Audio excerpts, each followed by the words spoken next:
News. I'm Chuck Severson. Evacuations jumping as a new Los Angeles County wildfire explodes. About 55,000 ordered to evacuate in the Castaic area near Santa Clarita. Emergency radio via Broadcastify. Units responding to the brush fire. 149. This will now be the Hughes incident. Command will be. There's a huge plume of smoke with flames chewing through the Angeles National Forest. There are some evacuations in place, and schools in the area are bringing children indoors because of the smoke. The LA County Sheriff's Department confirms to ABC News that it is beginning a partial evacuation of a jail south of the fire. The House has given final passage to an immigrant detention bill, sending President Trump the first law he can sign. Already passed the Senate. It requires detention of immigrants in the U.S. illegally if they've been arrested for certain crimes. Police in Nashville say a 17-year-old shooter opened fire in a high school cafeteria today, killing a female student, wounding a male, and then killed himself. This is ABC News. A new auto recall that involves 63,000 Chrysler Jeep Cherokees. Federal regulators say the power transfer unit may become damaged, resulting in a loss of driver power and raising the risk of a crash. 2017 to 2019 model years affected.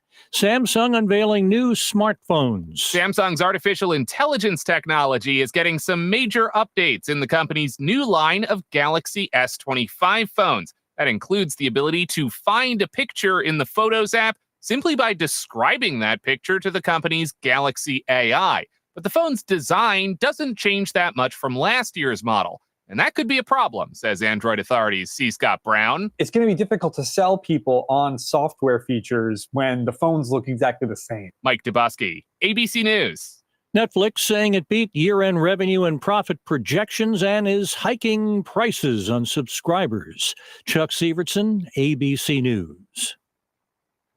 Struggling with back taxes or unfiled returns? Owe the IRS $10,000 or more? With the IRS ramping up enforcement, taxpayers across the country are turning to tax relief helpers. Call 800-885-0622 now. End IRS stress today. Stop collection efforts, wage garnishments, and sleepless nights. Tax relief helpers can help you or your business settle your tax debt quickly and affordably. Call the Tax Relief Helpers hotline at 800-885-0622. That's 800-885-0622. Start your relief today. Offer not valid in all states or prohibited by law. Loans are subject to lender approval. See website for details. Bills piling up? Rent due? Just need some extra cash to get by? Then you need to go to getcash.com, where you can get approved for a loan of up to $10,000 in minutes. No need to search through endless loan sites. Getcash.com is one of the largest lender networks. They can help anyone get up to $10,000 regardless of their credit score. Best part? The money can be in your bank account as soon as the next day. When you need fast cash help, go to getcash.com. That's getcash.com. The views and opinions of the following show do not reflect those of WSMN, its owners, and/or associates. Welcome to the Common Sense Conservatives, a political discussion group about current events and other government-related matters every Wednesday evening from 7 to 8 p.m. Right here on WSMN 1590 AM, WSMN 95.3 FM, and streaming live on wsmn.live. Making sense of the inverted reality we are subject to every day. The Common Sense Conservatives are here to help bring you back to reality. Now, your hosts, Chris Wyatt, Todd McKinley, and John Grogan. Wow, folks, coming to you tonight live from the Gulf of America on the southwest coast of the state of Florida. Well, not really, not the Gulf of America, and certainly not down in Florida. Welcome back to the program. It's Wednesday night. It's time for the Common Sense Conservatives, and this will be a substantial Common Sense Conservative. Tonight, we've earmarked 19 hours of live broadcast time to cover all of the executive actions of the Trump administration. So welcome back to the program while Todd gets his hot mic sorted out there. Okay. We can hear you. Anyway, so folks, welcome back. John in the studio in Nashua, New Hampshire. Todd in his studio. It looks like he's back from D.C. where he was attending the gala and events. John, what's the word there? Are you excited and 2 days into the new administration? Oh, yeah, man. Totally excited. Yeah, that inauguration was something else. That was a day of jumping for joy, just fist pump after fist pump. You know what I'm saying? Trump's giving a speech. It's like, yes, oh, yeah. I'm telling you, listen, I've been playing it round the clock. All I do is win, no matter what. And my hands go up, and they stay there, Oh, my goodness. And the hits just keep on coming, John. While Todd fixes his hamster internet connection there, we'll try to get that sorted out. But today, Trump signed orders directing the Federal Aviation Administration to end its DI in hiring and rescinding a 60-year-old order instituted by President Lyndon Johnson that established affirmative action. Affirmative action, the racist policy of affirmative action, was discriminated against majority Americans and harmed the lives of millions of Americans over the past 6 decades, has died today. And additionally, the House has taken the bill that went through the Senate, the revised Lake and Riley legislation. Now both bodies have passed it and moves on to the president for signature to detain and deport criminal alien invaders. And the Department of Justice announced that they're investigating state and local officials who will obstruct immigration enforcement, as well as flights have been canceled for fake political asylum seekers who were trying to come to the U.S. Oh, my goodness. It's happy days again. John, I cannot contain my glee. This is pretty exciting. It is. It's absolutely and totally exciting, man. We're only 2 days in. As we said before, things were happening before Trump became president. Now that he's president of the United States of America, yep, get over it. He's here, and we're going to get things done. And totally awesome, man. 2 days in, and he signed so many executive orders. He had put a freeze on regulations. They cannot pass any regulations at the moment until they go under review with the OMG. So many darn regulations, man. What was some of the more of them? They're not coming to mind right now. There's just so many of them. Well, I'm not regulations specifically, but I can run on and on. I've got a list here. Executive orders. Oh, I've got the list. Look, I've got page after page of executive order right here. The national emergency declared at the southern border, the national energy emergency, the workforce getting off its lazy backside, going back to the offices. That's another one. The end of, by the way, this one's the one I love, John. This is one I love. The science deniers, the leftist science deniers, are getting a lesson in science this week as Donald John Trump has introduced the concept of the X and Y chromosomes, identifying for the federal government that there are simply two genders, male and female. Boy and girl, peekaboo, baby, get over it. Hey, and went for military, man. He said that all military folks that refused to take the COVID jab and were kicked out of the military will be reinstated with back pay. Well, it's not just back pay. They're also going to be advanced in promotion for those who are eligible and didn't get promoted because they missed that. You got to keep that in mind. With the military, you're in an age cohort, which is in like a 3-year window. And if you don't advance, you fall behind them. So if you are going to get that promotion, you're going to pick up lots of quad, lots of cash, because they owe you for housing allowance. They owe you for proficiency pay for things. If you had that, it's all going to come plus your salary. And we're talking what? Those people were kicked out in 2021. So that's 3+ years of salary. Some people are going, I almost wish my retirement hadn't come and then I'd gotten kicked out because I refused to get the jab. I'd be sitting on a pile of money right now, man. I'd be getting myself a new house in Cabo or something like that. Anyway, but this is pretty exciting stuff. He's designated the drug cartels in Mexico as global terrorist organizations, which brings a whole host of resources to bear because that's what they are. They're terror organizations. Absolutely. This is incredible. He has so many different things going on here. And he also mentioned that the tariffs are still in play. February 1st, Canada and Mexico, 25% coming your way. The Canadians are busy running around boasting and, trying to bluster like they're powerful. Bring it on. You want to go into tariff war with the United States? Your economy will collapse in 90 days. We'll see what happens. I was going to say they can't afford to, but that's what people don't realize is much of the world depends on the U.S. economy for their own growth. And Canada, those games, man, it's a losing battle for them. The Canadians have no market save America. This is the largest. Well, it was the largest trading relationship in the history of the world until our trade with China recently surpassed it. But U.S.-Canada trade is insanely high. The amount of trade. Canada is so dependent on our trade that they will cripple their economy if they try to put tariffs on us. It will not last, and they will not survive. By the way, do you like your natural gas stove? You get to keep it now. That bogus nonsense has been rolled back too. That's one of the biggest victories people missed out and forgot about. All the stupid requirements that are all kowtowing to the Paris Climate. Oh, we're not in the Paris Climate Accord anymore. We're out of that once again. By the way, here's a little history lesson for those who missed civics class. Presidents can negotiate treaties. A la Barack Obama went to Paris and foolishly agreed the United States would enter the Paris Climate Accord. But that doesn't mean we enter it. It has to go to the Senate for a vote. A Democratic and Republican Senate, which we've had both of since the year 2000, when was it, 2012 or whenever we negotiated this, 9 of them have passed this. It's never been passed. It's like the START 2 talks. We never passed a treaty. Therefore, it's not law. Therefore, the United States is not subject to it. But the Obama administration and the Biden administration have marched forward as if we are subject to the Paris Climate Accord. These people are criminals. They're just plain criminals. We are not. And the people don't know. They don't pay attention. They didn't pay attention to civics, or they were denied civics education when they were kids. The reality, ladies and gentlemen, you cannot enter a treaty in force without the full consent of the Senate. And that hasn't happened. Therefore, this is nonsense. And I'm glad it's dead. Trump is saying it's dead, done and dusted. Also sent a message to UN that we're withdrawing once again from the World Health Organization, an organization that without our funding will collapse. So, hey, it's a day of greener pastures. Look, this is going to be exciting. The broadcast tonight. We're going to run out of time. There's too many good things to talk about here. It's absolutely amazing. Todd is back. Todd, how you doing? Good. Sorry about that. Did you guys hear that? We heard your mic. Yeah. Well, I was using my new computer, but I heard somebody. It sounded like a doggone wreck at the end of my street here. I don't know if you guys heard that. I was like, what the heck was that? Went outside, somebody spun out. We had some snow here or whatever. Okay. I thought somebody crashed for sure, but no, everything's fine. So that they kind of slid into a ditch, but they're fine. Everything's fine. So. Well, John, I think my bad. Todd, it's good to see you back here tonight. Pleasure to have you join us and be back with the team tonight. John, I think both of us are we should be angry at Todd. I mean, he talked about going to the inauguration, but when it went from 220,000 people, and I thought we had tickets to 700 intimate people, which didn't include Eric Adams from New York City, who was in the overflow room. I figured we just weren't important enough, so I didn't pursue it. And Todd had a secret weapon. He was hanging out. At the Capital One Center.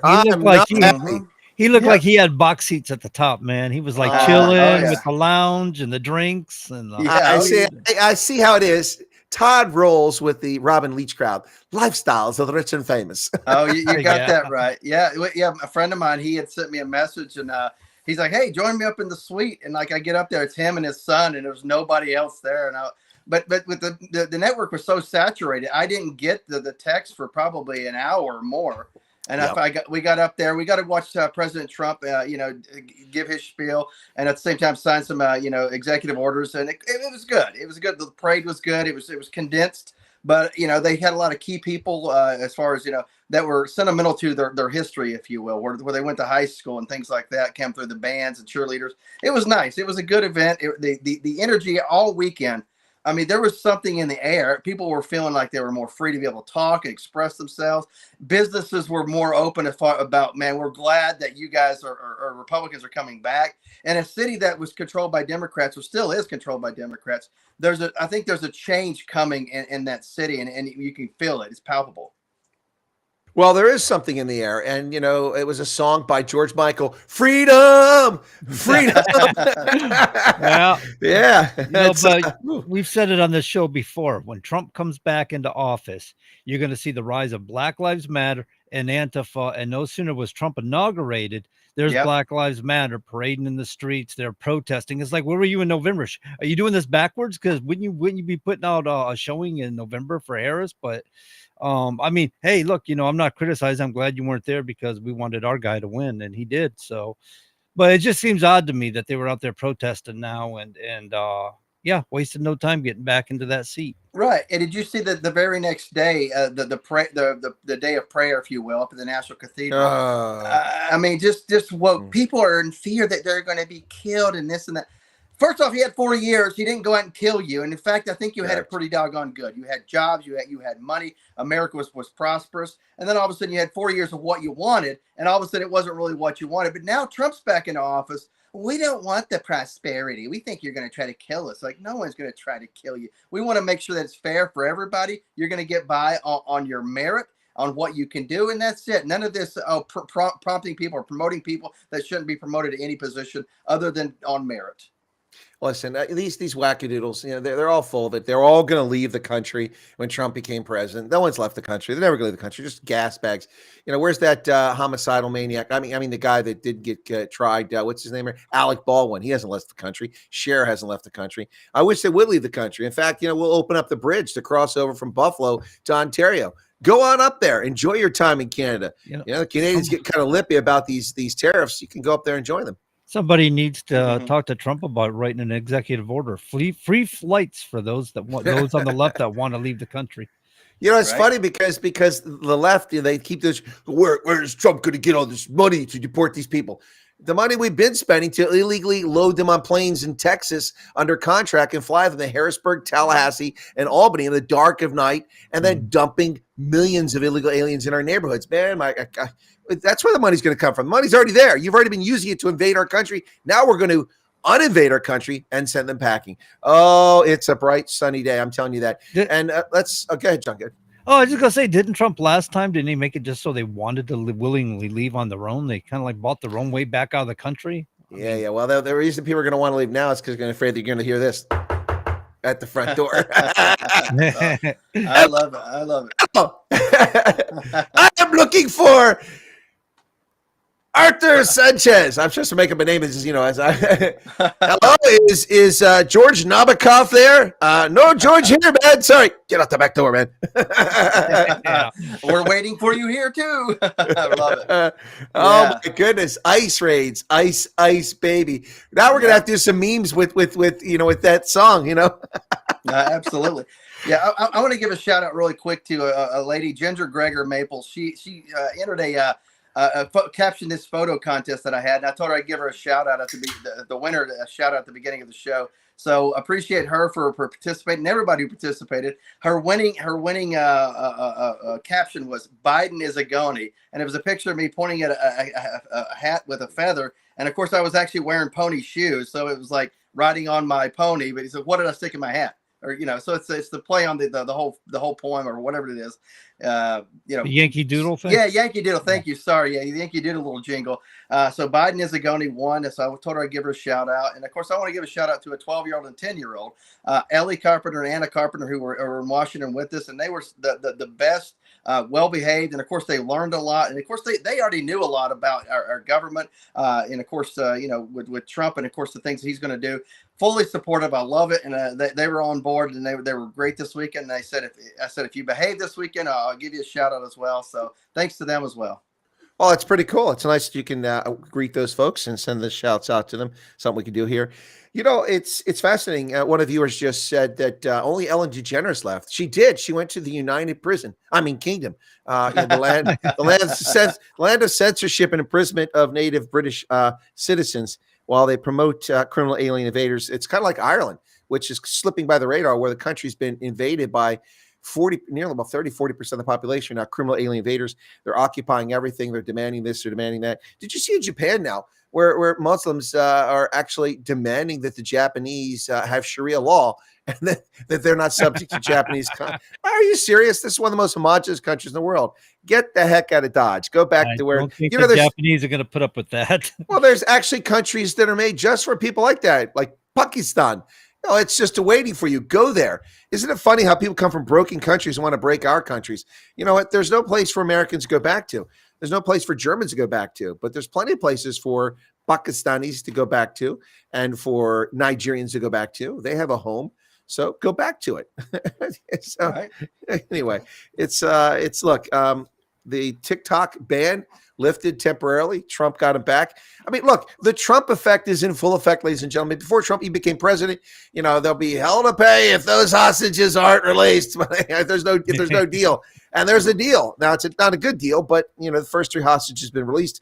It's underway, and TikTok was banned, but Trump came back and gave it a 75-day reprieve, and it's just fantastic. I will say this. Do you feel good about that? I mean, how do you feel TikTok? about that? Yeah. Okay, well, let's talk about TikTok really quickly. Okay, first of all, I don't like TikTok. It's a censorship platform. I do have an account there, but it's a fake platform that promotes, young children prancing around naked and just all kinds of abhorrent behavior. So does Instagram. Instagram, it's all over Instagram as well. And it's not reined in. Right. That's owned by Facebook. So Zuckerberg now is busy sucking up to Trump. So maybe something will change there. But ByteDance still owns TikTok for the moment. So look, I mean, I love TikTok, to go on TikTok and check things out. And I did a lot of posts on there. I got a lot of traction a couple years ago after the 2022 election when I did a video on Carrie Lakin. And I had hundreds of thousands of views. I'm like, whoa, this is better than YouTube. And I went from 300 followers to over 10,000, then went up to about 12,700. My account has been at 12,700 for over 2 years now. And every week I get notifications. Hundreds of more people have started following my channel, and the number doesn't budge. And they've also blocked my live streams. I got disconnected because somebody reported me, and they didn't like the fact that I said something about communist China, which is factually true. And so I got shut down. And so I don't have a lot of confidence in that. That said, they're trying to say Trump is, they haven't said it, but basically saying he's a flip-flopper like John Kerry changed his position on TikTok. But he really hasn't if you look at it this way. Donald Trump in his term was concerned about where the data was stored. And he forced ByteDance to store U.S. consumers' data on servers based in the United States, in Texas, actually, Oracle servers. And so once that happened, his opposition to it weakened. He's still got some issues with it, as do I. But now the issue is that we're being censored. I mean, I don't believe that. Look, if you look, Rand Paul went out and started a TikTok account because he's so angry about the censorship, and he's right to do it. I wish I was like Rand Paul. He had 287,000 subscribers within 2 hours. I would go for that. That'd be cool. but the point here is that this is the government blocking us from free speech. They have no right to do that. None. And it's also on a bogus basis. They have not proven that it's a threat to data. Everybody's got our data. Yahoo's got our data. Google's got our data. Facebook's got our data. Instagram. It doesn't matter. Heck, Sirius XM radio's got my data. Everyone's got your data. The problem is it has to be protected. That's what we should be focusing on, protection of data, not blocking people from having access to free speech. The government shall make no law, Congress make no law abridging the freedom of speech or of the press. It's as simple as that, and that's what's going on here. And this is picking winners and picking losers. It's no different than putting racist affirmative action in to ensure that white Americans are denied access to Michigan Law School based on the color of their skin, and then promoting people who are unqualified, who happen to be black, just because they're black, they fail the law school, and then nobody wins. We have a black failure who was promoted who shouldn't have been there, and we have a white person who's working at McDonald's because he couldn't get a job, because he couldn't get an education. Simply wrong. Same thing here. You're blocking you're blocking access to free speech, and you're picking, choosing winners. So what do a lot of Americans do? They went to Red Note. Red Book. Another ByteDance platform. Yeah. No, it's not ByteDance. It's another company, I think. But it's Chinese owned. It's Chinese owned. I mean, Mao's Little Red Book, could it get any more obvious that it's owned by commies than Mao's Little Red Book? I mean, this is insane. Commerce. See, this is the thing. The one thing I've discovered in life, Todd may be able to see this from my perspective too, but I mean, I have it from living all over Africa, but not just there, but also from serving in the military. Commerce will always find a way. Yep. Even under communism, people find a way to interact with goods and services. If they have to do it surreptitiously, clandestinely, they'll find a way. Commerce, it's like water. You can't stop water. You can build a dam, but eventually the water gets over the top of the dam. You have to release the pressure. You can do it. Always finds a way. It may be slow. The erosion may be slow, but commerce finds a way. So it's a natural act for humans to interact and trade services and goods. Go ahead, John. So like TikTok was creating Lemonade as a replacement of itself. I assume they thought it was going to be able to run that Lemonade for a while until Congress or the president went and banned it. According to what I understand about the law, they left it up to the discretion of the president. So any platform that the president deems to be an interest of national security, he can ban that platform, of a foreign, not in the United States, but of a foreign owned entity. But now you were talking about free speech, but SCOTUS had ruled that it wasn't a violation of free speech and it wasn't unconstitutional for them to ban TikTok. Well, the Supreme Court also ruled that Plessy versus Ferguson, separate but equal, was legitimate under the Constitution, and they were wrong. It took the Brown versus Board of Education in 1954 to reverse that racist separate but equal policy. The Supreme Court also ruled that that it was okay to discriminate. Anyway, look, it's. But the point is, when Supreme Court rules, that basically is the ruling for now until it's overturned. So as long as they rule it as constitutional, it remains constitutional as far until it faces legal challenge. But as you said, they left the discretion in the law to the president. So the president has a lot of maneuver space here because of what they did. So look, I mean, the Congress gets things wrong. And a activist burger court, the Supreme Court, an activist burger Supreme Court in the early 1970s passed Roe versus Wade, which gave federal protection to murderers who chose to murder children in the womb. And 50 million Americans, people like, we have a negative birth rate. Well, no, but the reason we don't have a larger population is because you've murdered over 50 million children in the womb, most of whom were done out of convenience because of people's behavior resulted in an unwanted pregnancy, not because of complications of the life of the mother, not because they were rape or victims of incest, but mostly because people were too lazy to use contraception or unwilling to. And this is going to upset a lot of people. But you know what? That's what you did. That's on you. It's not on me. And so that's the bottom line here. So that was unconstitutional. The federal government has no authority in this document, the Constitution of the United States of America, to regulate abortion. And for 50 years, They allowed abortion. They protected people to kill children. This is a decision left solely to the states and or the people respectively, according to the 10th Amendment to the Constitution. And it was violated for 50 years. But the Supreme Court overturned that recently. And now it's where it belongs. So it's up to the states to decide now. And I have no issue with that. I prefer that people know how to go through the process, but now it's where it belongs. So so look, the Supreme Court can make decisions. It doesn't mean they're not infallible. You know, when I was a kid, I learned about the Dred Scott decision in 1857, and I was aghast. How could they say that? That man was an escaped slave. They said, no, his property has to go back. They took him from Indiana, where he was free, and sent him back to slavery. How wrong is that? Well, you know what? It was shameful and immoral, but it was perfectly legal. It was in the context of the law. The law was what needed to be changed. So the Supreme Court in the Dred Scott decision actually adhered to the Constitution. They weren't an activist court. So in retrospect, as an adult now, I actually respect the decision. I find it sad and horrifying for Dred Scott, but I respect the decision of the Supreme Court because they did what they're supposed to do, the Taney Court. Whether I like it or not, it's the law. And in this case, the court is saying it's the law, but the law needs to be changed and the court needs to be changed. So we can sort this out. It's just look, that's the least of my concerns right now. I'm much more concerned about where ICE is going to be. ICE, baby. They're coming to a neighborhood near you. Yep, absolutely.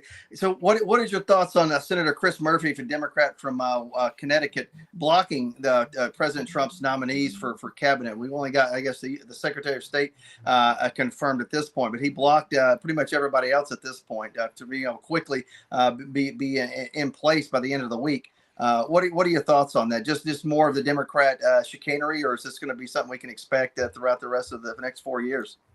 Well, I didn't see that, and I'm curious how exactly he does that when he has no authority to do such a thing, unless you're talking about, I mean, is he on all these committees? I mean, yeah, and so it was a full Senate vote, and he had, I think it did some sort of procedural it's a procedural. To block it, yeah. Well, it's the bottom line. The Democrats don't exist to serve the people. They're not there to adhere to and enforce the Constitution, to advance this nation, to protect this community. They're there for self-aggrandizement, self-enrichment, and craving political power. And it's just obvious. Look, the resistance never died. Woke isn't dead. It's just wounded. And the most dangerous beast is a wounded beast when they're cornered. And wokeism is cornered at the moment. But we have to surround it 360 degrees, and we have to poke it hard with our spears and kill it once and for all. There is going to be a reaction like any virus. They're going to respond to this, and that's what this is. This is a virus responding to the nation's natural defenses, white corpuscles fighting off this evil infection of wokeism and Democratic Party. That party is so useless. That's what's going on here. Look, the resistance, Monday was a federal holiday. It was Martin Luther King Day. Yet somehow they filed a lawsuit within minutes of Trump being sworn in against Doge. Where are you filing a lawsuit on a federal holiday? How does that even happen? Do they have a hotline? Can I get a judge? Is there a judge on duty here? Oh, this is crucial. The world's coming to an end. We want to file a suit against the Trump administration. And then the next day, of course, the one that I expected, and we're going to talk a lot about this probably next hour, but we can get started on here in a moment, is the birthright citizenship executive order that Trump signed. You knew that was going to face it. And I'll just preempt what I'm going to say later on by saying right now, there's a reason Trump did that. He wants this in the public discourse. He wants this to become an issue that goes for a constitutional amendment to fix the 14th Amendment, which is defective. It's defective, and it's allowed people, and the interpretation of the 14th Amendment has allowed people to cheat America and Americans out of our sovereignty by allowing anchor babies to be dropped here and people to collect passports, obliging us to protect them and their interests all around the world when they're not even Americans. Simply being born here to the parents of people who came here illegally doesn't make you an American citizen. You can dream all you want. Guess what? I have an ice nightmare waiting for you. Ice, baby. Right, absolutely. And it's funny how the Democrats are, go out of their way to try to protect people who come here illegally, which includes murderers, rapists, and all of those people. It also includes, good people who are looking for a better life. But at the same time, why aren't they looking out for Americans who are looking for a better life? That goes for Republicans, Democrats, Independents, people not affiliated politically, just American citizens who want a better life, want a shot at having a good paying job or a career, and be able to raise a family and be able to retire at some point and do so peacefully and have a little bit of prosperity. Try to follow those inalienable rights, life, liberty, pursuit of happiness. And they block that at every turn to look out for people who are here illegally. Well, Todd, now wait a minute. Are you asking them to serve their constituents? Yes. Really? Yes. Oh my God, man. What an idea. That is a concept. Well, yeah, Well. American citizen constituents, not these constituents that are, the ideology. Those aren't constituents. Right. The illegal aliens aren't constituents. They are They're not. privileged and lucky that people would actually break the law for them. I don't know if that's privileged or lucky or not, because really they really put them in a jeopardized situation. They brought them here illegally. Now they're going to have to face consequences for that. They've already faced consequences. So many of those people passed away, lost their lives and stuff trying to come here illegally. And there were a lot of woke organizations that were funding that brought them to that point. Oh, John, you have well, you probably do, but many of our listeners have no idea the thousands of non-government organizations whose directors and presidents and operators and salaried staff make billions of dollars off of facilitating the invasion of America. They dress it up in, it's, caring for refugees. There isn't any country on the planet, save Mexico and Canada, where someone can make a legitimate asylum claim to America. The natural norm for asylum is the first safe harbor you reach. No one flees from a place requiring asylum to come to America. They go somewhere first, like Turkey or Indonesia or a neighboring state, and then they try to destination shop. And that's the problem here, is they're destination shopping. Enough of this nonsense. It's absolute nonsense. And so, look, we got people at the Mexican border who came there. And yesterday they had an appointment today at 1 p.m. and they're all like, we're not leaving. Well, The American Invasion app, the CBP One app, is turned off. The app designed by the corrupt Biden regime to facilitate the criminal alien invasion of America, dressing it up as something helping asylum seekers. We are reaching out to the world saying, hey, you want asylum? Come here. Why? We don't need these people driving up housing prices, driving up labor rates, driving up and filling our cities for what? They have safe places to go. There is an international standard and norm. They should go there, not invade America. Enough of this garbage, enough of this nonsense. And this isn't anti-immigrant. This isn't anti-anything. It's a fact. This is not acceptable. We already naturalize more people every year than the rest of the world combined. Who made us the world's refuse bin? Why must we be the world's refuse bin? It's not our responsibility to take care of the world. We're doing that, but why are we doing it? We need to take care of people here at home. People in North Carolina still living in tents in snow months after the hurricane went through there. And of course, the LA wildfires. But, it's hard to have sympathy for people who vote for that nonsense in California, although I'm not going to dismiss all of them. But, it's a self-inflicted wound out there. Now, it's the people in North Carolina didn't inflict this wound themselves. This was biblical, this flood that took place, and these people washing their homes away in the mountains of North Carolina. Anyway, the point here is that, yeah, John. I was just going to add to it and say there have been reports that because they are living in tents, now the what they call DCF, or I don't know what they call it in North Carolina, but Child Protective Services come to these people and say, well, your child is not living adequate conditions. We're going to have to take your children away from you. Well, so they don't give them shelter like they're offering people in California, and then they want to strip them of their children and then complain and say Trump is separating families. Well, it's utter nonsense. First off, the whole family separation nonsense. Look, if you get pulled over going home from the club and you're intoxicated, you get locked up. Yep. That's family separation. You're not with your kids. They're at home. They don't go grab your kids and put them in the cell with you. So that's just nonsense. But look, this is out of control. The woke doesn't give up. They will never give up. They just need to be stamped out every turn. And Trump, man, I'll tell you what, man, Trump has got a hammer out. He's smacking them down everywhere. And today was fantastic. The end of affirmative action, racist legislation, which destroyed America's effort and its drive, its initiative. Look, the group in America that's the most discriminated in society, despite the lies told, is the Anglo-Saxon, white Anglo-Saxon Protestant male. WASP are the men. We're the ones being discriminated against. We're the ones not being hired because of DUI. We're the ones not being denied access. We're the ones whose academic scores have plunged while every other group has gone up. Why is that? Because we're neglected. There's no effort to put any STEM effort into recruiting white males. It all goes to everyone else. Look, I'm not here asking anyone to cry a river for me. Todd and I and John have all succeeded in our own endeavors in life, despite the challenges thrown in front of us. And you're going to get some people, how can you possibly complain? You're a white man. You don't know what it's like. You don't know my life experience. You don't know where I grew up. You don't know the adversity I ever came. And you don't know where I've lived in my life. So don't speak about me. I'll speak my own truth. ahead. Yeah, this idea of white privilege is thinking like, well, I have white privilege, so I can just pick up the phone and call Donald Trump. He'll take care of me. If I had that access, yeah, you could say maybe I have a little bit of some privilege, but that's certainly not white privilege. I mean, come on, that's so ridiculous. I have to go apply for a job the same as everybody else, and if my resume doesn't add up, I'm not going to get the job. No privilege is going to allow me to get a position as an executive or a junior executive, whatever the case may be. If I don't have the qualifications, the education, the background, the CV, whatever you want to call it, it's just not going to happen for me. So it's based on your own merit. In the past, has there been discrimination and stuff like that, institutional, if you will, legal, institutional? We've talked about that. You talked about, the Dred Scott decision, etc. Yes, absolutely, we've had racism in our country, but let's change the laws to make sure that it's fair for everybody. But let's not put in special legislation to give other people just based on their skin a leg up. Make it a fair, a fair playing field for everybody across the board. You get promoted, you get a job on your merit, nothing more, nothing less. Well, what you're talking about, Todd, special legislation is institutional racism. Yes. Affirmative action, giving someone bonus.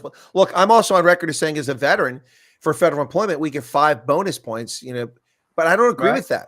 I don't agree with it. A lot of veterans would take issue with me saying I don't agree with it, but we're not special. We may have earned something, but it's unfair to other applicants who are just as well qualified. Go ahead. Yeah. Now I want to ask you a question on that, and I've heard you said it many times on the show, and I know where you're coming from. Let me ask you this: what if it was a wounded veteran or something like that? Would you agree with some sort of point system for them? Maybe 3, 4, 5 points, or should it be just even across the board? I think it should be even across the board. Okay, fair. Absolutely. Fair. I mean, I'm consistent on this. Look, you and I benefit from that if we want federal employment, and we would benefited from it if we started a business, right. A veteran-owned, disabled veteran-owned business.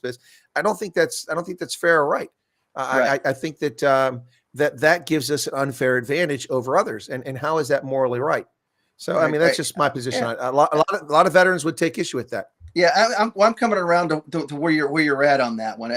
Whenever you first initially said it, I'm like, wait a minute, I kind of like the 5 points, although I've never used them. But at the same time, how is that fair to other Americans who've done the right thing? Maybe they've had a different career, and we're at the same level, if you will, as far as experiences, civilian world, military. We're vying for the same position. I get the leg up, I get the job, even though they may actually have more schooling and more qualifications as far as that position is concerned. I agree with you there. Well, I mean, let me just give you an example, and I want to get back to North Carolina thing in a second. Then let me do it now, folks. You're listening to do the station announcement. You're listening to WSMN 1590 on your AM dial, 95.3 on the FM dial. And you can catch us on the internet all over the place, including on my channel that has been renamed America's Pulse with Chris Wyatt. America's Pulse over on YouTube. Anyway, just go to @real Chris Wyatt. But you're listening to WSM, the Common Sense Service, every Wednesday night, 7 to 9 p.m. Look, we don't take a break. We work Christmas Day, we work New Year's Day, and here we are again. Yep. So thanks for joining us.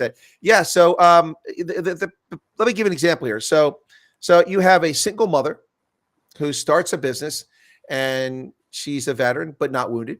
Okay. Not disabled, just served a couple years, serves a veteran. And so she starts a business and provides a service that the federal government wants because maybe she's an intelligence analyst. I am the same intelligence analyst. And we have equal skills, although my experience is probably not the best example, but let's say we have equal level, of experience and capability to bring to the table. I get the contract solely because I'm a disabled veteran. She's a single mother running a small business. So she's a mother, she's single, she's running a small business, has all these challenges. I mean, look, I'm not saying she should get it, but the bid should be looked at equally. I shouldn't get a huge, because those 5 points for hiring are huge. And those points to go to government contracts are huge. I mean, I remember this when I worked at NSA, so many veterans who got out that I knew made an intentional effort to found a minority-owned business or a disabled veteran-owned business to get preferential treatment in contracts, and they got the contracts. They didn't It's not like South Africa where they didn't do the job. They did the job, but it was unfair, and so it creates a stratification of needs and access, and it's just morally wrong in my position. I just don't like it. I think it's unfair. Yeah, whenever I retired in 2016, I looked at a few jobs in Hawaii that were, DOD jobs, Department of the Army jobs. And I was told by a couple of people that, you're probably not going to get the job because they're doing the diversity hiring and all that stuff. And then actually the guy who was doing the hiring, he said, your resume is probably one of the best. He said, but you're probably not going to get the position because it's going to be a diversity hire. And he kind of told me that off the record. So I said, you know what, forget about it. I'm going to go do my own thing over here. So I said, the heck with it. Well, nobody's better for that. Nobody benefits from that. It's Right. simply morally wrong. We're not a better country because of that. Not at all a better country because of that. Hey, Anwar's open. The Arctic National Wildlife Refuge is open for business. We're going to tap that energy, baby. We're going to tap it. Drill, baby, drill. Baby, drill. Oh, man. Oh, man. Oh, man. Back to the excitement here, folks. It's just, look, the External Revenue Service, that's one I'm shaking my head on. What about you, Todd? Yeah, absolutely. Here's what we should do is refocus the IRS and maybe half their mission. Half would do internal, half would do external. You just kind of rename it, rebrand it, whatever. I think that's the way to go. We focus more of an effort to get the external money versus getting into the Americans' pockets. I think that's where we should look at. Absolutely. Remember, they authorized hiring 80,000 agents. That's going to go. That's going sideways. These enforcement agents to harass American citizens. But let's get to the elephant in the room, John. I know you want to talk about this. You're sitting there patient and quiet. President Donald John Trump, and we'll talk about Joe Biden's preemptive, illegitimate, which I think will be subject to legal consideration and revocation because you can't give a pardon according to the Constitution for a crime that hasn't been adjudicated. You know, if someone has been charged with a crime, you can't do preemptive. We're going to get to that, but let's get. So I'm saying that will face a legal challenge. I think that the people with deep pockets ought to be getting in a phone. That'll eventually get up to the district courts, the circuit courts, and the Supreme Court. I guess you want to get. Let's take that, Todd. Then we'll get to the 15. Go ahead, John. But I do have something to say on that one. I appreciate the fact you brought that up. A number of attorneys that I've spoken to, a number of judges that I know. Anytime that they're going to agree to a deal, the person has to come and basically atone for what they did. Correct. To what they did. You have to do an allocution of the facts. Exactly. Where is that in all of this? Well, if they didn't commit a crime. Then so why are you getting a pardon? What I'm saying is that Joe Biden has perverted the presidential pardon power in such a way that is non-existent, that it should be legally challenged. And I think on its merit would be struck down. This will be historic. Yeah. And these people, if it is struck down, General Milley, you might want to find a non-extradition country. Now that you brought him up, let me say, what do you think about his portrait coming down? What are your thoughts on that one? Well, I think it's spiteful by the Biden Trump administration, but I'm in agreement with it. I love it. Okay. I love it. I mean, look, it's spiteful, but that guy acted like an emperor. I mean, he went around behind the president of the United States and called the Chinese military, telling him he was in charge not to worry. Yeah. It's treason. It's treason. Absolutely. Definition of treason. And I defended the guy early on whenever he was attacked by some civilians and all this. Like, I never defended him. Look, it was just whenever he was testifying before Congress on an issue, until he said, "Oh, I want to know about this and that," and I said, "I don't want to know about white privilege." That he lost all support for me at that point. But before then, people were attacking him on trivial things. I'm like, "Come on now, let's not attack him on trivial things." But whenever he went woke, I said, "The heck with this guy." Well, there's two things that stand out with the three things: the treasonous phone calls to the Chinese chief of defense forces. That's beyond inappropriate. I mean, Alexander Vindman thinks his judgment's better than that's another one. Vindman need to get a pardon. He needs to be prosecuted too. We are trying to substitute his judgment, but I think the statute of limitations probably run out for that. Probably. So here's the thing. Vindman was a lieutenant colonel. Had he done that to you as a colonel, you would have had him on the chopping block without a doubt. But he did it to the president, the commander in chief, for crying out loud.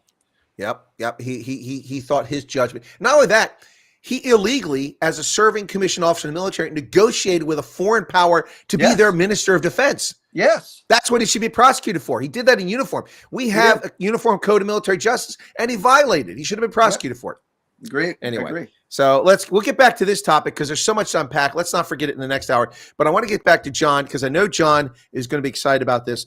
President Donald John Trump, among his very first acts, sitting in the Capital One Center, signing, giving me writer's cramp with so many things he was signing. Took that. You needed a rubber stamp. Yeah, I'm telling you, that Sharpie, I got cramp watching it. Signed an executive order pardoning over 1,500 January 6th hostages, political prisoners, and commuting the sentences of 14 others. John, I know you want to talk about this. What are your thoughts about the pardons and the commutations for January 6ers? I'm all for it. I actually was thought that they were going to take it on a one-on-one basis because some people did commit some offenses, retaliating against law enforcement officers, while others were actually assisting and helping and aiding law enforcement officers.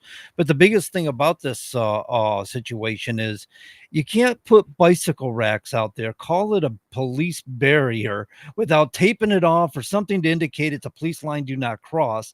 it's entrapment. That within itself is entrapment. It would not be accepted as a legal case in court. Right. With the bike racks, here's the thing. They had brakes in there. If you have brakes in bike rack, that means you can go through those brakes, to me. If it's not closed off and locked. They were not lashed together even with zip ties.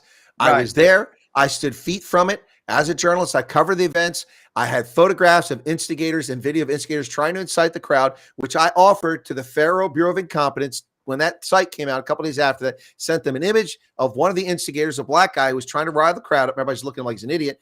And then offer the video. And gee, imagine, as a former counterintelligence agent, they weren't interested in the footage that I had of people trying to get the crowd. You know why? Because I wasn't in the building. I didn't go up on the steps. They couldn't get me for that, although they got people for all kinds of things.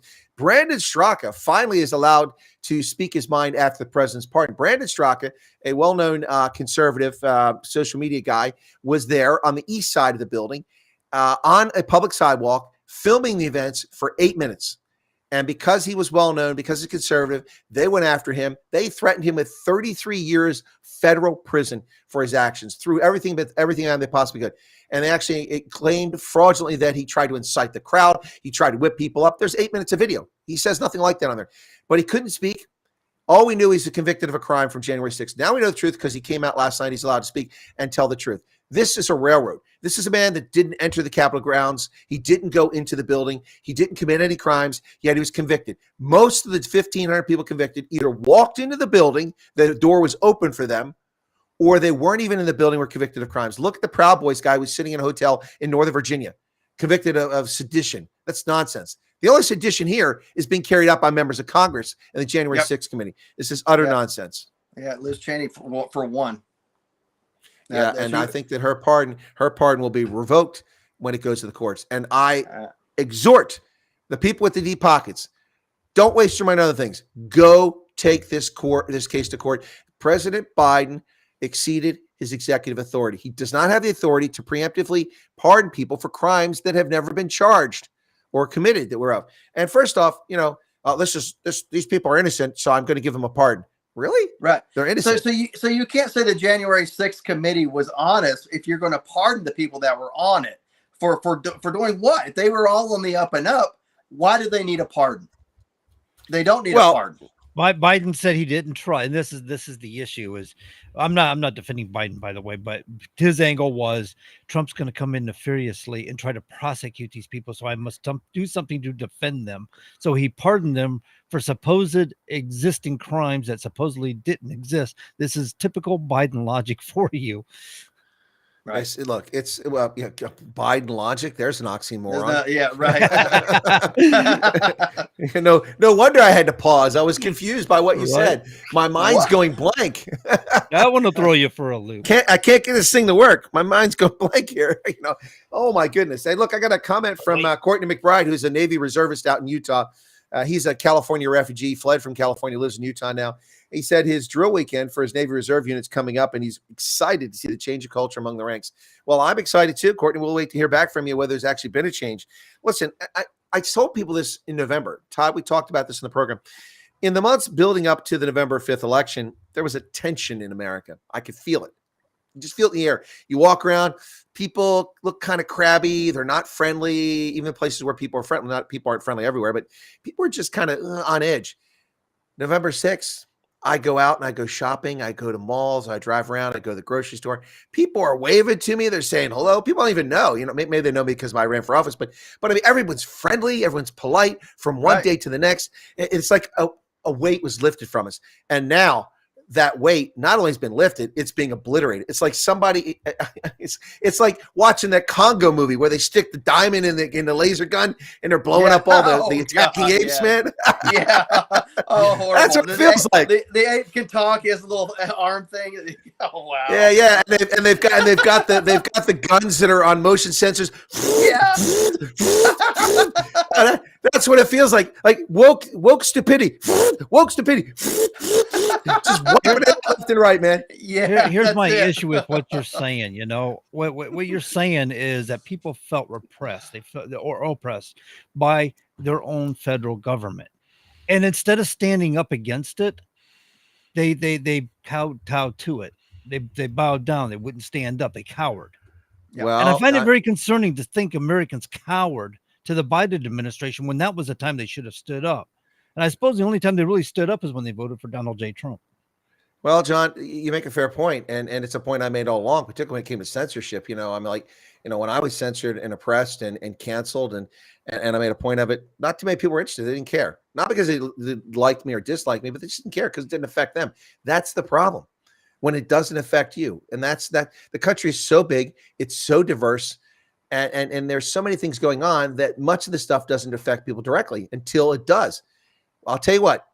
$6 for a dozen eggs, that affected people. $6 for a gallon of gasoline, that affected people. That got their attention, and a host of other things, all as a result of this. And all the rest built up to crescendo. Look, everyone wants to lay the I'm going to tell you where this all started. We've talked about this before. People are going to say, well, when Elon Musk bought Twitter, no. When Donald Trump, got charged, no. This all started in Virginia when a father discovered that his daughter was raped by a biological male pretending to be a female, going to the school bathroom in a high school in Virginia, and the school board covered up the rape. Yeah. They didn't even report it to law enforcement.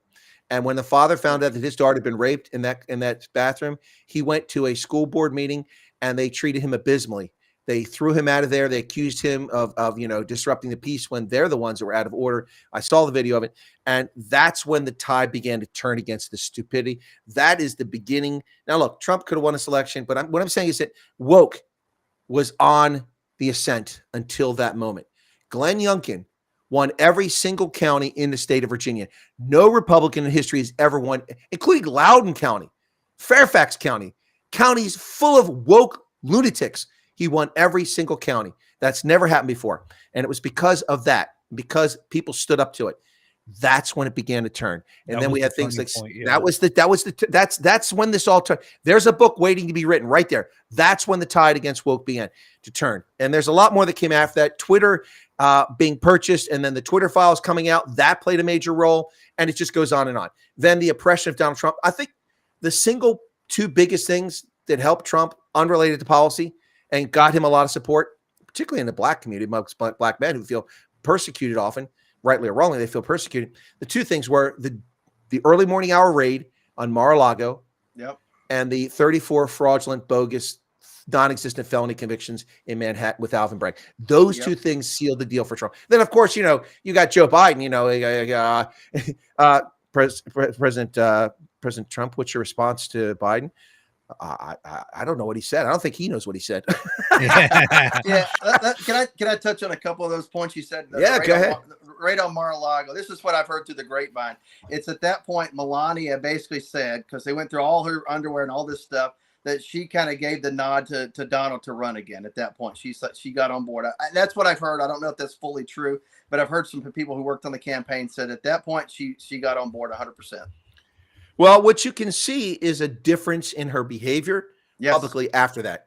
Yeah. Before that, all they were talking about is that Trump and Melania are getting divorced. It's cold. She doesn't like sleep with a creepy old orange-haired man. Yada yada yada. All this nonsense that left all the filmmates. And then after that, after a panty drawer was raided, suddenly they stopped talking about that because she's seen with Trump, and it's the tide turned. These are the things that did it. Yeah, before she was shy about it. She didn't want anything to do with public perception, and now she wears this hat like, I'm gunning for you. I'm gunning against you. Okay, now. so we got to stop there. Okay. I'm not playing the role of fanboy, but I'm gonna tell you what, that was the most beautiful, the most gracious, the most classy first lady in the history of any country in the world. What a stunning knockout! Not just the hat and the outfit, dressed to the nines, but conservatively. And harkening back to a fashion that went away in the early 60s, like Jackie O, that sort of stuff. Not just that. I didn't watch the inauguration ball, but I did see the dress she was wearing. Oh my goodness, what an incredible dress! Look, I mean, all Don, American designers. If there is trouble in paradise, somebody let me know and give me Melania's number because I'm interested. So that dress she was wearing, did that not look like was obviously very tailor-made, but it looked like the material was the same material Trump was wearing as a suit. It almost like it was a matching outfit. You know what I mean? The way they did it. It was kind of like a suit dress sort of thing. I'm not sure. That might be the case. I did hear that the ice cubes that were used to chill the Dom Perignon and the Patron were poured from liberal tears that they collected in D.C. over the past few weeks. Right. I think that's about right. Yeah. And I got to tell you, man, it was just, the atmosphere was great. And you talked about African Americans. I seen literally, hundreds and hundreds of African American and minorities. And I don't believe in the hyphenated Americans, but Black Americans wearing, MAGA hats, red, wearing, all this stuff, carrying signs through the streets, all on board with Donald Trump and the administration. It was great. A lot of Indian Americans, a lot of people who worked in the administration, a lot of minorities coming back, full bore on board. So to say that this guy is a racist, anti-Semitic, whenever his daughter and his son-in-law is Jewish and all this stuff, complete nonsense. They avoid the facts, the Democrats do, to create the narrative. I mean, it's absolutely ridiculous. And the protesters that were there were next to zero, except for the day before the inauguration. They went through I think Constitution Avenue and back up, and that was it. They left. We didn't see any protests, maybe a couple people inside the arena. I think there was 2 people in the Capital One arena that started yelling at one point. Security got them out, and that was it. Everybody else was all on board.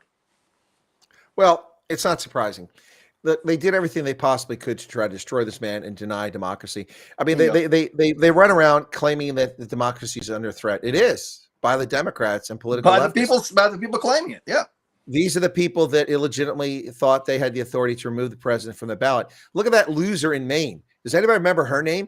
And the other loser in Colorado. Can people even remember the names? They tried to keep Trump off. The Secretary of State that went to the White House to collude with the White House to keep Trump off. Yeah, what's her name? She's a nobody, forgotten in history until we write a book about her. Right. Yeah.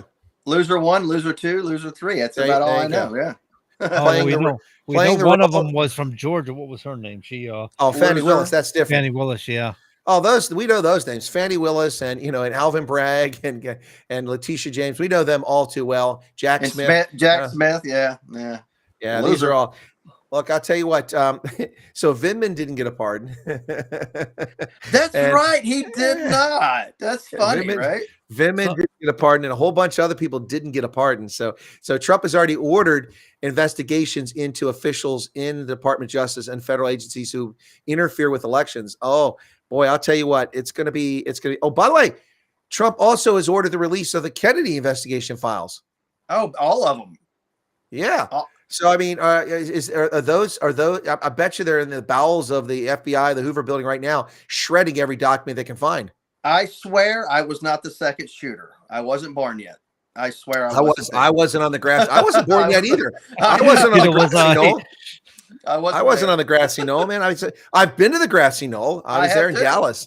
I mean, the whole thing looks kind of weird. It's not like an ideal spot to take someone out, Not from but I mean.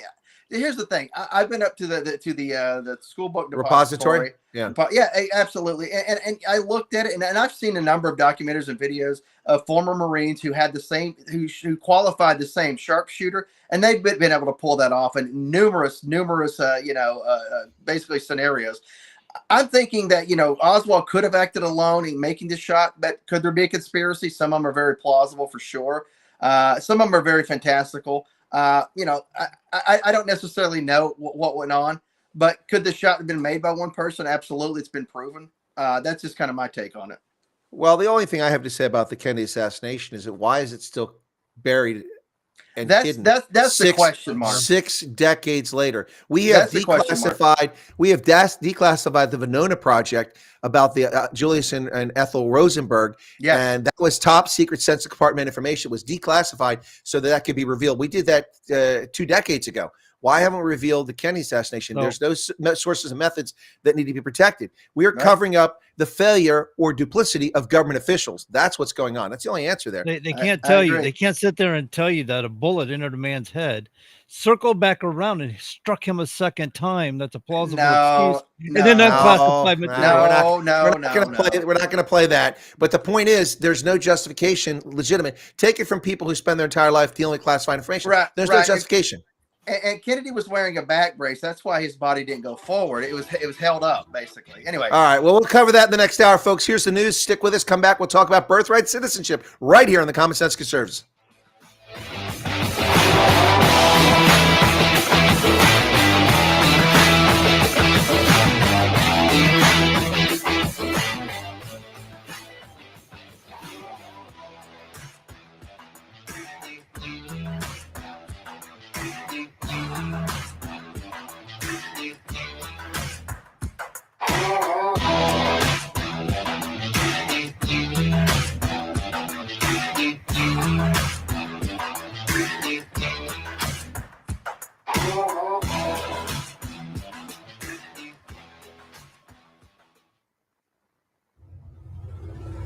WSMN 1590. WSMN 95.3 FM Nashua. Listen, watch, and stream at wsmn.live. ABC News, I'm Richard Cantu.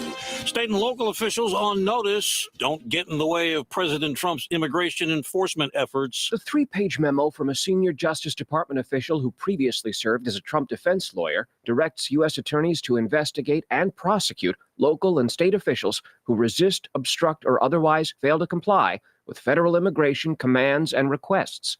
A number of senior career officials in the department have now been reassigned by the new leadership to a sanctuary cities enforcement task force.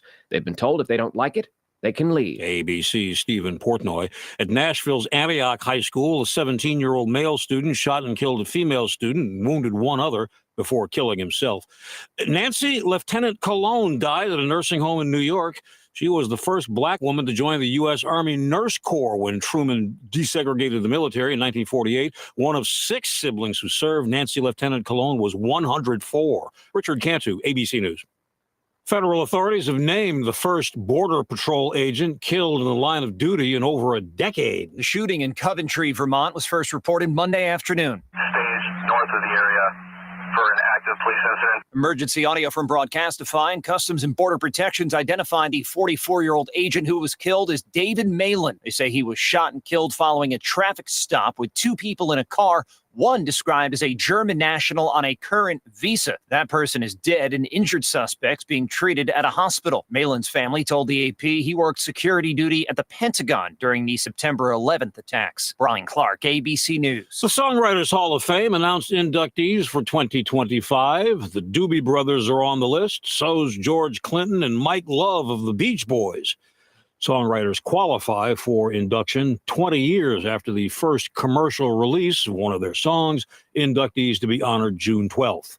I'm Richard Cantu, ABC News. Struggling with back taxes or unfiled returns? Owe the IRS $10,000 or more? With the IRS ramping up enforcement, taxpayers across the country are turning to tax relief helpers. Call 800-885-0622 now. End IRS stress today. Stop collection efforts, wage garnishments, and sleepless nights. Tax relief helpers can help you or your business settle your tax debt quickly and affordably. Call the Tax Relief Helpers hotline at 800-885-0622. That's 800-885-0622. Start your relief today. Offer not valid in all states or prohibited by law. Loans are subject to lender approval. See website for details. Bills piling up? Rent due? Just need some extra cash to get by? Then you need to go to getcash.com, where you can get approved for a loan of up to $10,000 in minutes. No need to search through endless loan sites. Getcash.com is one of the largest lender networks. They can help anyone get up to $10,000 regardless of their credit score. Best part? The money can be in your bank account as soon as the next day. When you need fast cash help, go to getcash.com. That's getcash.com. Attention campers.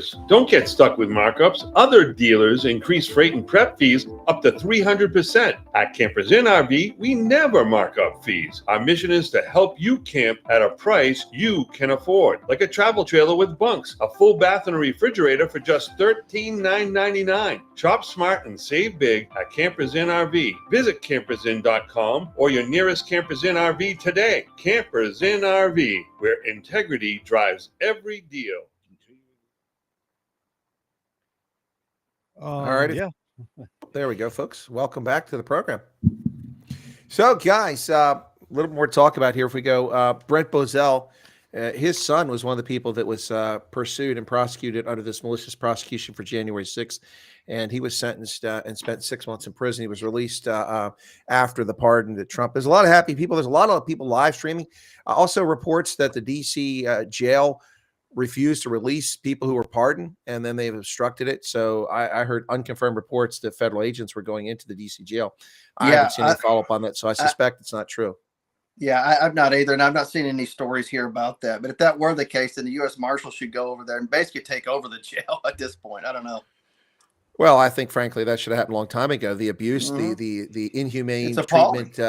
I mean, the way people are treated in Guantanamo Bay is so much better than January 6th has been treated. They've been racially abused. They've been kept in isolation. People still in jail for 3 years, not even charged with a crime. They better darn well be out tonight.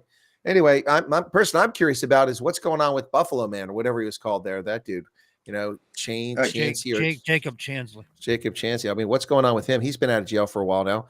I mean, lives destroyed by this nonsense. He does a lot of spaces on X, I think, since he's been out of jail.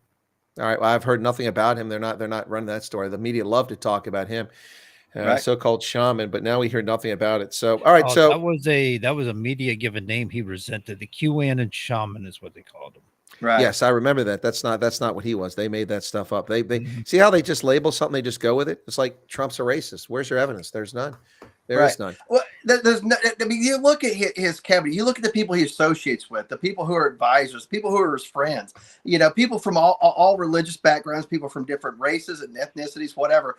I mean, to say that he is a racist or he's a xenophobe, he's married to foreigners, basically, for crying out loud. I mean, so to try to say all these things is absolutely ridiculous. They didn't have a problem with him whenever he was donating millions of dollars to their own coffers for campaigns. But all of a sudden, he runs as a Republican, comes down the golden escalator. As soon as he's done with the speech, he's the worst person in the entire world. Had he came down and announced as a Democrat, they wouldn't have any issue with him. Look, they tried to label him an anti-Semite. That didn't fly. His daughter's a Jew, and his grandchildren are Jewish, and he's the biggest supporter that Israel has seen in decades for Israel's sovereignty. Yes. So, I mean, that didn't work. They tried that, but the racist label stuck because people are stupid. They're too lazy to think for themselves. And then these questions, wait a second, Donald Trump's a racist? Wasn't he hanging out with Don King and with Jay-Z and all these other people and Al Sharpton? Wasn't he a friend of Trump's? And didn't he go on Oprah's program a bunch of times? Did she encourage him to run for president once? Many times. When did he suddenly become a racist? The only person we remember from the Apprentice show was that annoying black woman Omaroso, and who had no talent.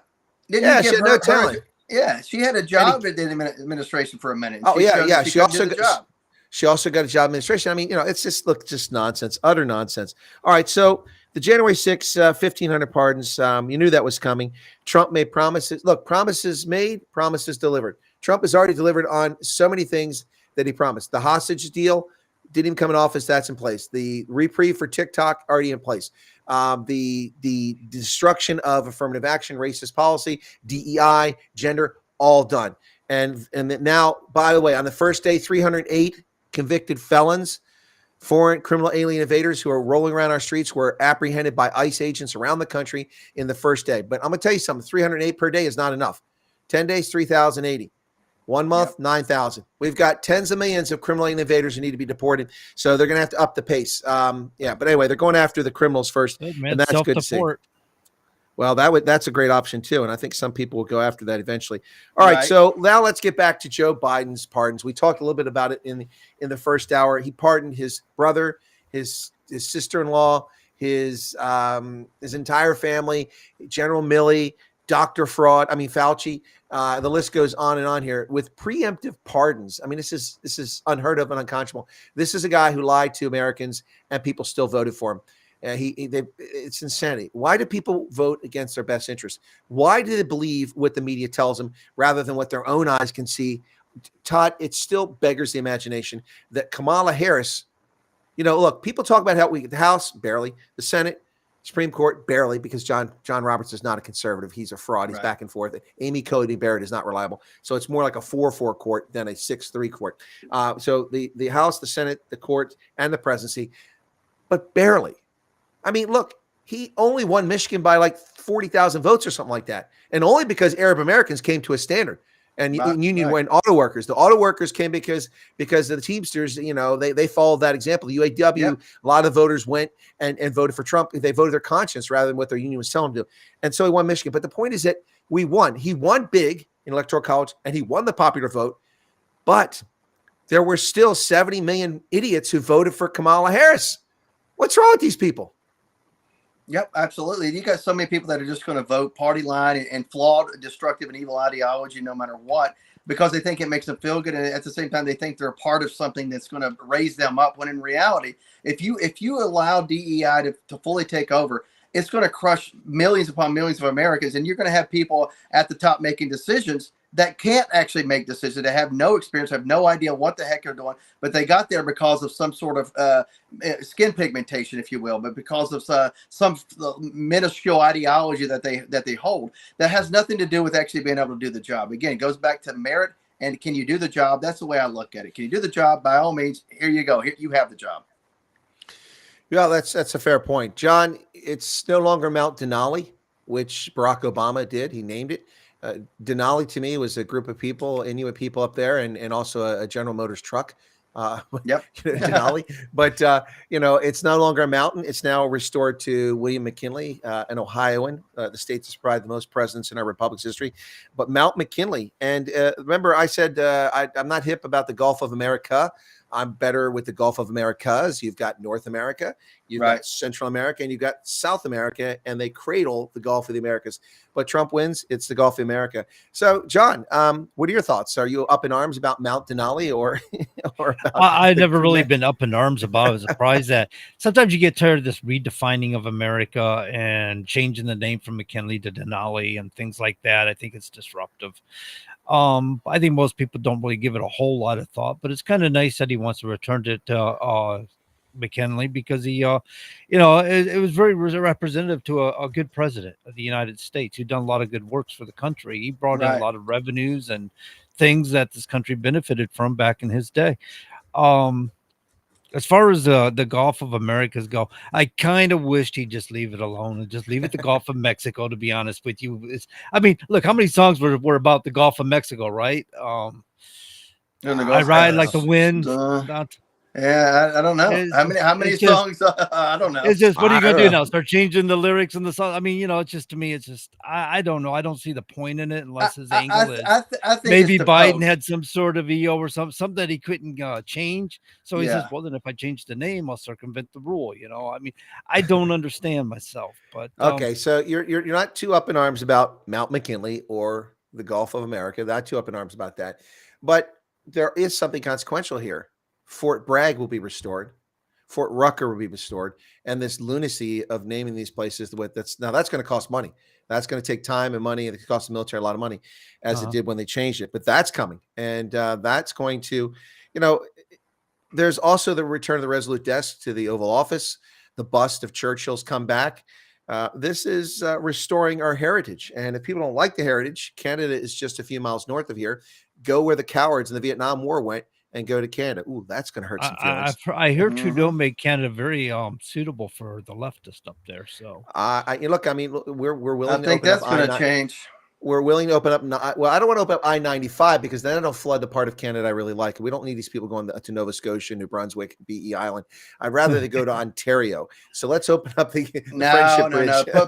Push them up even further to some of those little islands up there. There's a lot of ice and stuff like that. Put them on the Arctic Circle. Baffin Island, yeah. There you go. Yeah, we can get Buffalo Airways and Yellowknife to shuttle them all up there. Yeah. I'm sure they're really going to want them up there. Oh my goodness. Now, yeah, look, Canada is about to make a comeback too, but they've got a far longer journey than we've got. And we don't know who they're going to get as their prime minister, but if all things being equal, if election were held right now, the Liberals would be destroyed. Conservatives have like a 30-plus point lead on them in the polls, and I'm surprised it's not 70-point lead. Right. But that's going to come soon. Justin Trudeau has announced his resignation, but like Angela Merkel, he didn't resign. He announced his resignation, and he'll resign when they replace him. So that's just bogus. I remember Angela Merkel said, I'm resigning as the chairman of the Christian Democratic Union and as the chancellor in 3 years. Yeah, in 3 years. Yeah. Well, I've got a question for you here with regards to transgenders in the military. And I'm reading an article here that says there's estimated between 9,000 to 14,000 transgender service members. This is Fox News. And I was speaking to a number of people who are still in the military. Now, some of them are command sergeants major. Some are field grade officers. And they're talking about people within their commands that are transgender, that they can't get them to actually do the basic jobs. And they play the DEI card every time that they basically get in trouble for not doing what they're supposed to do. And it's hard to actually discipline them and hard to get them to actually do their jobs because they're always on some appointment. They're always getting some sort of, medical this or that. So what are your thoughts on the transgender in the military? Okay. I think it would be disingenuous to claim that there are no transgender or no, forget transgender, gender dysphoria affected service members. Sure there are. There are. All right. But in 36 and a half years of uniformed service on active duty in the National Guard at various joint agencies like the Defense Intelligence Agency, National Security Agency, the Pentagon, Africa Command, European Command, serving in multiple embassies around the world, in combat zones, teaching universities, yada, yada, yada, yada. I never once met a single gender dysphoria active duty service member who was identified. Of course, there are a lot of homosexuals in the military, of course, just like in society. And we had the dumbest policy ever, don't ask, don't tell, which on so many levels was stupid, and it was worse for homosexuals than it was for anybody else. But the thing is here is that there were no transgenders in the military that were identified because it's a mental illness, and they would have gotten care and treatment and been discharged for that issue. We are now, well, up until this moment, we've been paying for gender reassignment surgery for people who decide they want that. And that's insane. That's not the taxpayer's responsibility. That's a personal choice. And this has caused all kinds of problems. As far as using that, well, yeah. I mean, when I came in the Army, there was a flood of women who came in because the economy was crappy in the early 1980s, and there was no other options. A lot of women came in the military. I went because I didn't do so well in college, and I wanted to get money for school and get experience as a soldier. But we had a lot of females. And, of course, so many females, what was their path to avoid work? They got pregnant, knocked up. A lot of single female soldiers got pregnant, being irresponsible and getting pregnant, and then they get out of work. They're on limited duty and wearing their pregnant BDUs, and that sort of thing.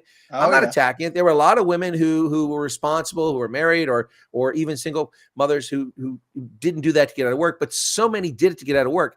So it doesn't surprise me to hear that people are trying to exploit and take advantage of this situation because you don't know what to do. You're walking on pins and needles in the military now. If you don't address that male lieutenant colonel who's now wearing a skirt and has had no sexual reassignment surgery, standing on a platform before the world, telling the world a policy. If you don't address that officer as ma'am, you get disciplined and your career is over. So people are walking on pins and needles. And so I'm sure that some people will exploit that. Absolutely.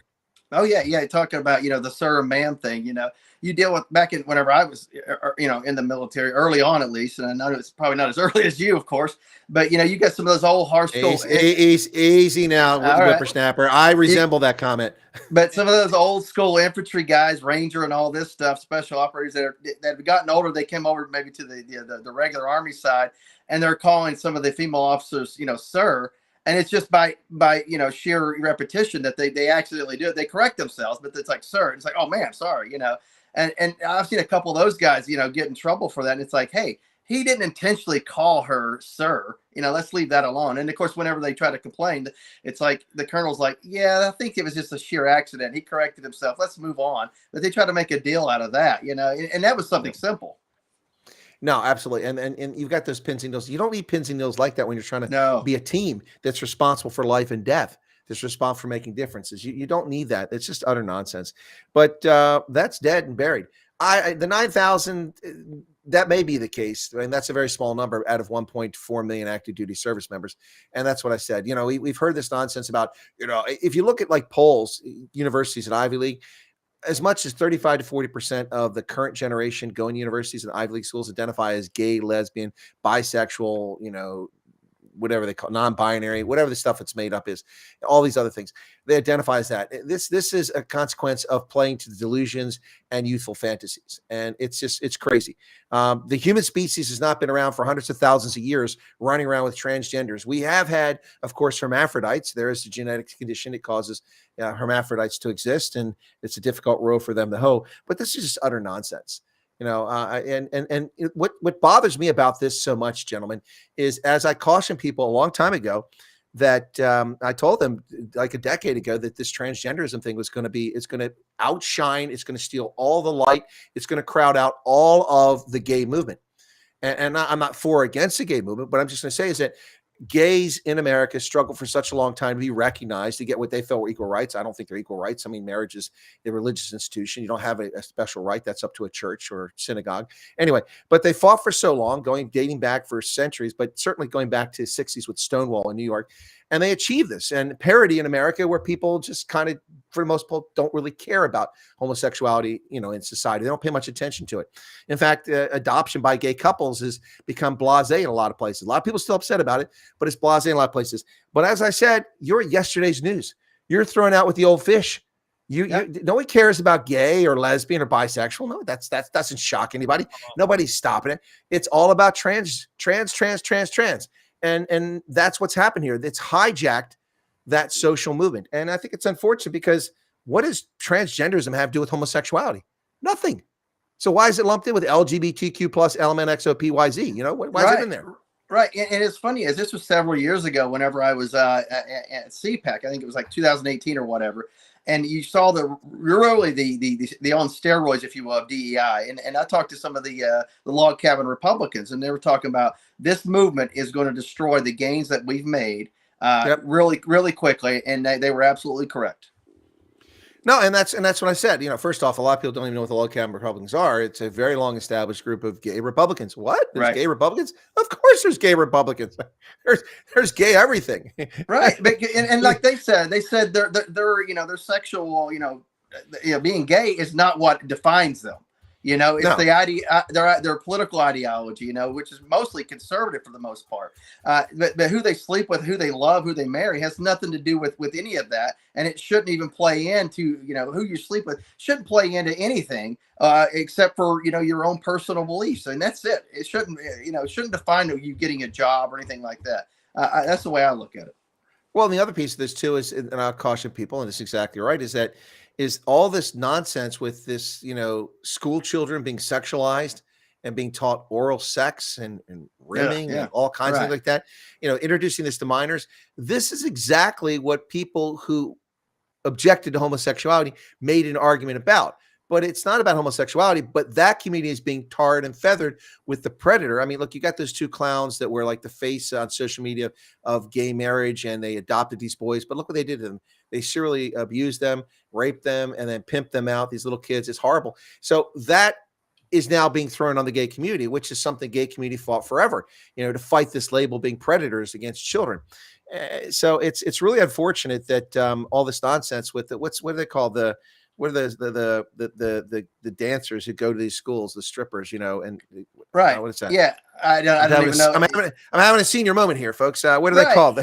Yeah, but and also, I mean, what were you talking about here? You said strippers. Yeah, no, the dancers are going belly to school. Dancers. No, they're not belly dancers. What is that thing called? Yeah, I can't remember. But you had trainee story hour and all this stuff. It's like all that stuff. Right. Drag queen.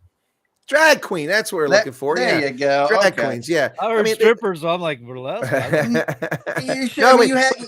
But we got there, John. We got there. We triggered it. But it's drag queens. Drag queen story hour.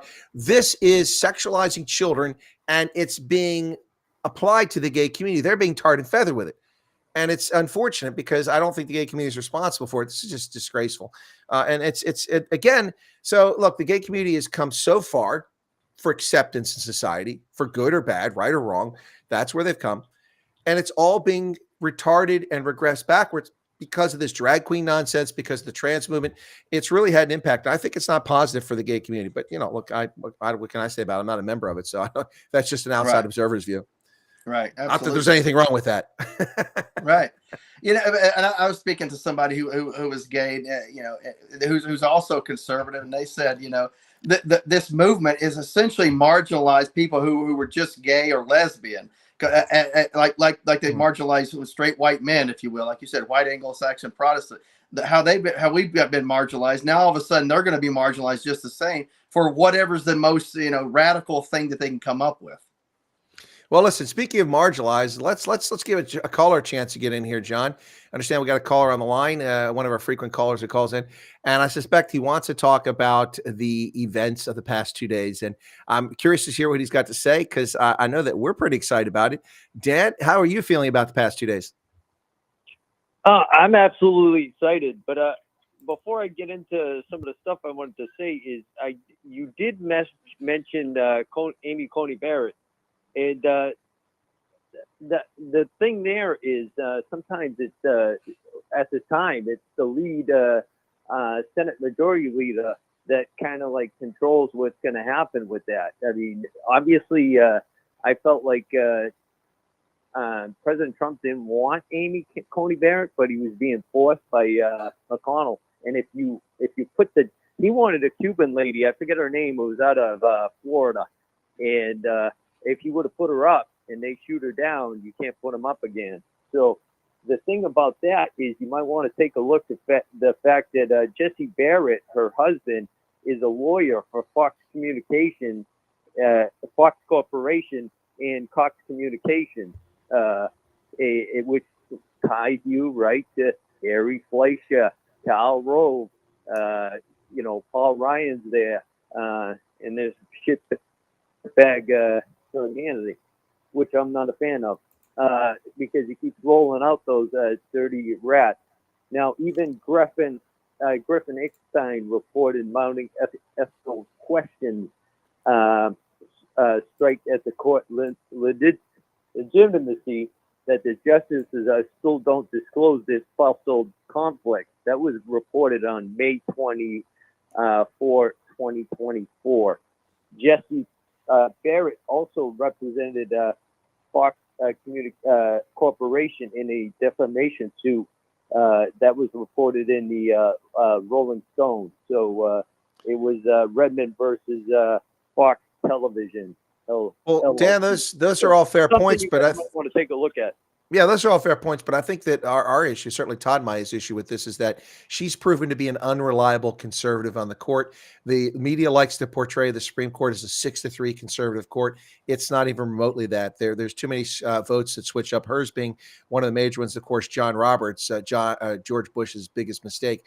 Those two votes shift back and forth, and we've seen some decisions that have gone against, in my view, the reading of the Constitution, and that have gone in favor of the left recently. So it's not a reliable conservative court. I think that's the point that Todd and I are stuck on. Yeah, I think I like Thomas and Alito.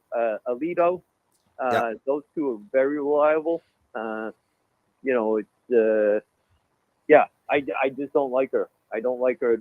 Anything that leads back to the Bushes, and that's the case. He's tied in with the same people.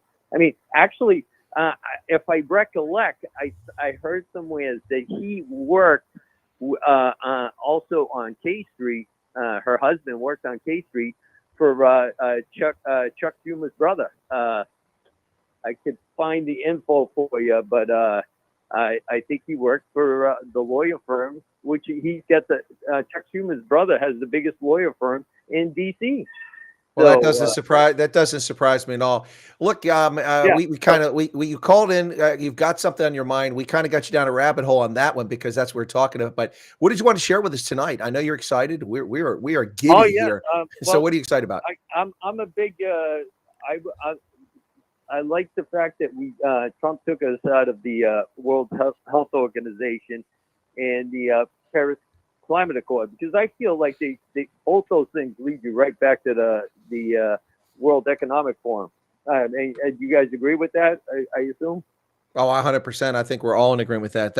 That's among the most exciting parts. But to be fair, he took us out of the World Health Organization before and the Paris Climate Accord, neither of which is a surprise. But of course, what's lost on people is the Paris Climate Accord was illegal.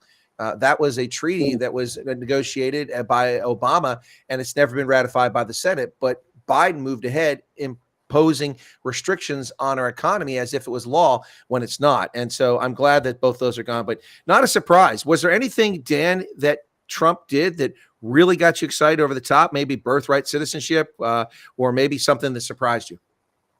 All of those. I was for everything. I mean, I love everything he did. And I'm upset about the attacks that he's taken on the pardons. Quite frankly, corrupt Joe Biden actually pardoned 8,064 people. Trump only pardoned 237. And even if you tack on the 1,500 that he did for January 6th, he's still way below corrupt Joe Biden. So, but my thing is, I'd like the only other things I'd like to see. Two of the things I'd like to see is President Trump take us out of NATO and the UN. Those are the two things I'd like to see, which I believe leads you right back to the World Economic Forum. You got the William Burns, okay, who's getting money from NATO, okay, and that money is being laundered from the Ukraine through England right to Burns. And who is he was a Carnegie. Yeah, he's a Carnegie. And then you got also on top of that, his wife, okay, Lisa Carty, okay, was appointed to the UN. That's William Burns' wife. So, by corrupt Joe Biden. So you see what was going on there. They're kind of like interconnected. with each other. Yeah, no, the ties with these people in DC, Dan, are really insidious. You're right about that. Look, I think that we tend to agree on most things, but certainly on what you just talked about there, we'll part company on one piece. I mean, I don't have objection to withdrawing from the United Nations, but NATO is a very different situation. NATO just needs to be cleaned up. I think Todd wants to jump in there and agree with me. Yeah, I agree with you on that one. I think NATO is something we should stick around on for at least for the time being, unless something changes. But the UN, yeah, I could take or leave at the moment. Well, the reason I say, Dan, that NATO not to withdraw from it is that the Europeans can't behave themselves. Left to their own devices, they kill each other all the time. That's their history. I'm sorry, that's reality. I mean, when the U.S. did nothing over the devolution or the dissolving of Yugoslavia, it turned into a bloodfest. The Europeans said, "We got this. We got this." And same thing in Ukraine. We got this. Well, they didn't get it. And look what's happened. Millions of people killed, lives destroyed, rape houses in Bosnia, 50,000 children born of rape in Bosnia during that time frame. It's the Europeans, I'm frankly, are barbaric at times. So NATO is our instrument to keep them under control. It has been historically. Now that's going to irritate a lot of people, but that's just a reality if you look at it objectively. So I think that we kind of agree with you on most things, but that's one where Todd and I will reserve judgment. We'll try to stick with NATO and just reform it for the time being.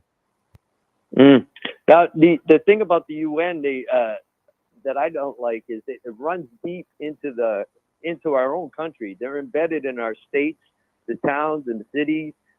Their entanglements are altering the fabric of what it is to be an American through the NGOs like ICLEI and GCM, Global Covenant of Mayors, as well as local regional planning boards, commissions such as NRPC and NBCRC. Do you guys know anything about that stuff? I'm not sure we've got any insights into that, but let me ask you this. Final thoughts from you, Dan, because we're going to go to station notification here after you finish. But final thoughts on any last thing you want to share here, whether it's the birthright citizenship or something else, or maybe just a hopeful thought. Or maybe, Dan, you could share with us if anybody in your neighborhood was raided today by ICE and hauled off and repatriated. Okay, last question. One more question, real quick. Do you guys know anything about the Carlyle Group? I do, but if I tell you about it, I'd have to shoot you. Well, the Carlyle Group is that leads you back to the UN leads you back to the World Economic Forum. The Carlyle Group leads you back to the World Economic Forum, and that's where Glenn Youngkin worked. Just so you know, for 25 years, he was co-CEO for 25 years. There you go, and he's a Republican. Look at that. Check out who was on the board, okay, and that'll tell you a little bit more.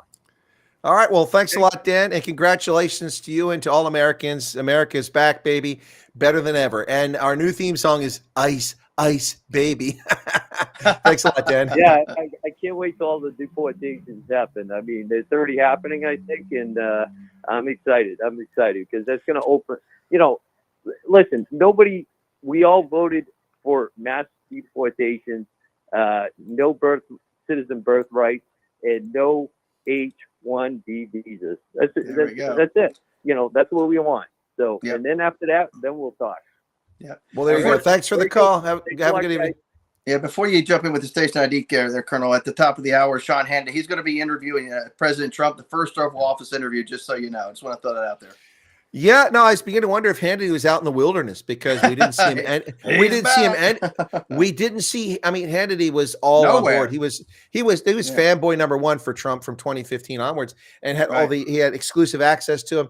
And we've seen him nowhere in the past 2 weeks. I didn't see any exclusive access. He wasn't at any of the events that we could see. It was all Laura Ingraham and the other team and Jesse Waters. So I was a bit surprised. And then he's got his interview. So I mean, I don't know. Yeah, I mean, I saw people from the original Trump administration who aren't part of this one who were in the crowd in the rotunda, and I was a bit surprised to see some of those faces because I thought they were on the outs. So it was exciting to see. But anyway, folks, station identification, you're listening to WSMN 1590 AM. 95.3 FM on your dial. And of course, you can catch us on the internet all over the place on Facebook, on YouTube, and many other places. Just look us up, the Common Sense Conservatives, every Wednesday night from 7 to 9 p.m. I'm joined by my co-host, John Grosvenor, in the studio in Nashua, New Hampshire, who's busy. I think he's on WhatsApp sending a secret message to somebody in the administration. I'm here. Yes, he is. He's snitching. He's snitching. Message here. I know maybe he's on Signal. Apparently it's a big conspiracy that members of the administration have been busy, in Doge. They're communicating on Signal. That was actually reported in the media, Todd. They're on Signal as if that's something evil. And of course, Todd McKinley, Sergeant First Class, retired, living in East Tennessee, the foothills of Appalachia. Actually, the middle of Appalachia, not the foothills, I guess. Say. Absolutely. Yeah. So there you go. So they don't marry their sisters up there. It's the cousins. Let's get the story straight. Well, we're all related, right? One way or another around the world. Whatever your skin color, we're all related somewhere down the line. Well, I'm descended from Neanderthals. Let's just get that out there. Let's get that on the table right now. I'm descended from Neanderthals, and that and Vikings. That's why I wander around in 6 inches of snow in my shorts when it's minus 8 degrees outside this week. With the battle axe or a mace ready to go, right? It is currently 7 degrees here in central Pennsylvania Fahrenheit. That's minus 16 Celsius. How's that global warming going for you, Todd? Very, very, very cold, I can tell you. Apparently, for the driver that was outside that did a little sliding into the ditch, it was a little cold for him too. But drove right out of the ditch. It's a small ditch, but you can't drive. You guys recall it started out pollution. Pollution was the problem. Turned into environment. Environment was the problem. Turned into global warming. That didn't fit the narrative either. So now it's climate change. Oh yeah, this extreme cold goes along with global warming. It's something to be expected now. Well, John, there's one science. There's one piece you missed there. In the mid 1970s, all the magazines, all the scientists were talking about a cooling period, a global ice age. That's what they said. We're on the verge of an ice age in the 1970s. So they've glossed all over that. The left has, but yeah, look, I mean, there was pollution was a problem. I mean, look, the Cuyahoga River caught on fire in Cleveland. Sure, I mean, that's rivers aren't supposed to burn, man. It's just not natural. No. And of course, substance in them in a lot of it. We had Love Canal, where barrels of polychlorinated biphenyls and polypromated biphenyls were buried in the ground. They leaked and poisoned the water and led to birth defects. I mean, we did have a serious problem. We had strip mining in Appalachia and Southeast Ohio. You can still see the environmental degradation of that to this day. Places that aren't even useful for anything. You can't grow crops there. The water table is polluted with mercury and all this other stuff. So pollution was a problem because people were irresponsible. They weren't good stewards of the environment. Mm-hmm. John Muir would have shot them all, lined them up against the wall and shot them all if he had a chance. I don't know. He probably wouldn't have shot anybody. My point is that he would have rolled over in his grave.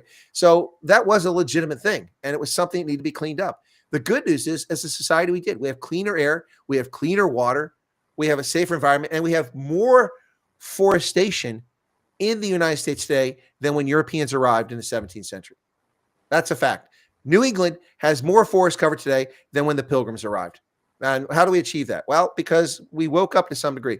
So, look, I'm a conservationist and a conservative, not an environmental wacko. So, yeah, that one's real. The climate change thing, listen to this, guys. So, the New Scientist, a British science publication this week, published a story about white pine bark trees or something like that at 5,900 feet in the Rockies. The glacier where they're at has retreated about 180 meters, so about 250 feet. They found the remains of these trees, and they're puzzled. How can these trees grow at this altitude? Trees never grew that altitude, except that they did 5,900 years ago when the earth was considerably warmer and the tree line was several hundred feet higher. Then the temperature cooled, and we've been living in a period where the temperature's been cooler, and now we're reverting to norms. But they're not telling you that. They're just busy telling you about climate change and how evil you are because you drive an internal combustion engine. Well, I think you're evil because you drive an electric car comprised of batteries of rare earth elements that stripped entire mountainsides apart to get a couple ounces to make your precious battery for your precious little ego trip in your vanity project of an electric car. I'm just saying, Todd. That takes hours to actually charge using what? Yeah, carbon fuels, right? Electricity. Electricity when they're burning. Yeah. So Courtney says there are only some scientists believed in global cooling. The majority of Scientists have always proclaimed global warming, and that's probably true because that's probably true because global warming does exist to a certain degree. If you go back to the creation of this country, when we fought in the Revolutionary War, we were in a mini ice age in this particular region of the globe, and since then we have warmed up. It's cyclical. Well, what's not cyclical is the number of scientists who glommed onto global warming as grant money became available and funded their PhD research projects, their books, their salaries, their research in the field. That's where this is coming from. Manipulation at its finest. Look at the United Kingdom. We have caught them red-handed, altering the data about climate, and then also they're so disingenuous. All the hottest temperatures in recorded history. Recorded history goes back 120 years. Shut up. The planet is 4.3 billion years old or something like that. Enough of your nonsense. This planet had so much more carbon dioxide in the air, so much more plant life. How do you think dinosaurs, the herbivores, what do they eat? They eat raspberries? No, a brontosaurus can't eat a rat. They're not called brontosaurus anymore, but they can't eat raspberries. They'd eat plant leaves that were the size, of our bodies. And how did that grow? Because there was so much carbon dioxide in the air. And they converted that into energy and released water, vapor, and also oxygen for the rest of us. So Charles makes a good point here, Chris, is the earth self-corrects. It does, but we have a way of polluting it in a bad way. I mean, we're doing things that we shouldn't be doing, and I don't want to sound like environmentalists, but microplastics is a real concern. People throwing their rubbish in the oceans, it breaks it down. The sun, the rays from the sun, ultraviolet rays break it down. Yeah, exactly. It breaks it down, and fish and mollusk and things eat those particles unknowingly, and it winds up in fatty tissue. Look, these are real problems. Well, you're drinking out of plastic bottles and doing the same thing to yourself. Thank you very much. Thank you very much. But it's a real problem. But the problem is people just need to be aware of what they're doing and be responsible. Our waste can be disposed of properly. It can be used efficiently and effectively. We just have people that are pigs. Just look out the window when you drive down the highway at all the trash. These lazy, I almost said it. FCC would intervene here. Just throwing it out. Yeah, I agree. And people who pretend like they're these outdoorsmen and all this stuff, just throwing stuff in the back of the truck, letting it just fly out the highway. You know what I mean? Plastic bottles, skull cans, whatever the case may be. Throw that in a trash can, throw that in a recycle bin, for crying out loud. If you're talking about being an environment or an outdoorsman and you want to preserve your outdoors, don't throw your trash on the side of the highway or anywhere else for that matter. I'm not sure exactly what makes people tick, but you guys raise a good point. I remember when I was a kid, I grew up in the woods, deep in the woods. Woods? Oh yeah, in the woods, man. I was like Mountain Man John. Yeah. No, we were really deep out there. It was a place where hunters would go during hunting season, and they go out there and line up on the dirt road, with their guns in their hands and their beer cans and their hot dogs and all this other stuff, and they're throwing their beer cans and crap right there on the edge of the road in the woods and stuff. And it's like, why are you leaving a mess? You couldn't bring a little bag and throw that in a little bag. It just doesn't make sense. It's not logical. Well, that's the problem. People just don't consider the impact of their actions. Very frustrating. Trump has put all U.S. government DEI staff on paid leave immediately. I don't think they should be paid. Just fire them. Yeah, be done with. Yeah, well, I think there's probably some legal steps he has to take, I'm imagining, or he would just probably fire them. Not defending them, but yeah, you're right. They should be fired. Maybe there's a process in firing them. I don't quite know. Maybe he's toying with them. It's like, haha, they think they got hope. Yeah. Well, yeah. So I don't know if they have hope. I think they're sure for this world. Meanwhile, more wildfires. Gavin Newsom's disaster project in Los Angeles, another 8,000 acres are on fire. Forced evacuations. That's not over in California, folks. Interstate 5 has been closed. I-5, the main artery on the West Coast, is closed. Yeah, there's going to be a threat to everybody's homes in California. Until you get rid of Democrats, and especially Gavin Newsom and anybody who wants to push woke agendas. And in Huntington Beach, they voted 7-0 yesterday to no longer be a sanctuary city. So some cities out there are actually waking up to it. But I don't want to say it's too little, too late. But if you don't get started now, you're not going to get there, and your state's going to collapse for sure. It's definitely never too late, but the sooner the better. Yeah, exactly. 100%. Meanwhile, that lunatic bishop there who did the sermon, she appeared on National Public Radio's All Things Considered. That program's been on forever. Yeah. So she will not apologize. She said she asked the president as gently as she possibly could. Listen, lady, you are going to regret what you did. Trust me. You will now become the target of attacks, verbal attacks, and personality and individual attacks on social media, and it's not going to stop. Not coming from me, but I'm telling you, you have irritated a lot of people with your conduct, which was highly inappropriate and offensive, and lacked all decorum and respect for faith. The National Cathedral is not your personal pulpit to spew your political ideology, and that's what she's like the Pope. That's why people don't take Catholics seriously anymore. Yep, there you go. Asking how she got picked to be there. Well, because who she is. I mean, I don't know her sexual orientation, but I've read that she's a lesbian. But I mean, if she's a bishop, whatever. She's clearly her behavior. I saw her video of her a couple years ago. Her uncensored anti-Trump garbage there. These politically active clergy are dangerous. They're dangerous. We saw them in Latin America in the 1980s. The clergy who got themselves into trouble and got killed and then screamed for help when they're out there politically involved in the movement. And they do this all over the world. It's unfortunate. Stick in your lane, deal with God and faith, and stay out of politics. That's how it should be. There you go. Speaking of the NFL, did you see the Philadelphia mayor try to lead a chant spelling out the Eagles? She spelled it ELGSES. The Eltis or something. I don't know. Actually, no, I wasn't speaking of the National Football League, but now that you brought it up, I wanted to throw it out there. Sorry. I didn't see that because I don't pay attention to the National Football League anymore. 40-year relationship was tarnished by their behavior, and it's hard to get back, especially when we're the color fast, pathetic, ugly uniforms they wear, and the Colts suck. It's kind of hard for me to get back into it. So it's tough. It's tough for me to get back into it. It's a shame because I really enjoyed football and they ruined it for me. But anyway, look, it is what it is, guys. I know that's a trite phrase, but so many more things. The CBP1 app is gone, and a lot of foreign nationals are upset about that. Too bad. You're not Americans. You have no right to be here. So. And by the way, if you're a legal immigrant, if you enter this country legally, you have a permanent residency green card, welcome. Thanks for being part of the team. Be sure to pay your taxes, tip your waitress or waiter, and enjoy your weekend. Enjoy your weekend. We'll be here all weekend. And I like how you recognize that the two legal genders, male, female, waiter, waitress, done. There you go. Yeah. Well, there you go. That's right. That's right. But all men are created equal. I don't change on that one. So, Trump said that. Which you're talking about mankind whenever you say all correct. Men are created. Okay, correct. There you go. Yep. Correct. And that's the point. But, Trump said that the Paris Climate Accord is costing the United States about $1 trillion. I don't know if that's accurate, but I wouldn't be surprised if that's the actual impact. And that's probably greater than that. The harm it's doing to our economy, while China is not subject to it. And China's criticizing the U.S. decision to leave the World Health or leave the Paris Climate Accord. Who are they to talk? They're not even affected by it. They're the world's largest polluter, and they're going to criticize the United States. Look, ladies and gentlemen, wherever you sit on the political spectrum, take a moment, take a breath, look at the Chinese Communist government criticizing the United States for withdrawing from the Paris Climate Accord. Then take a look at what requirements the Paris Climate Accord subjects China to. Nothing.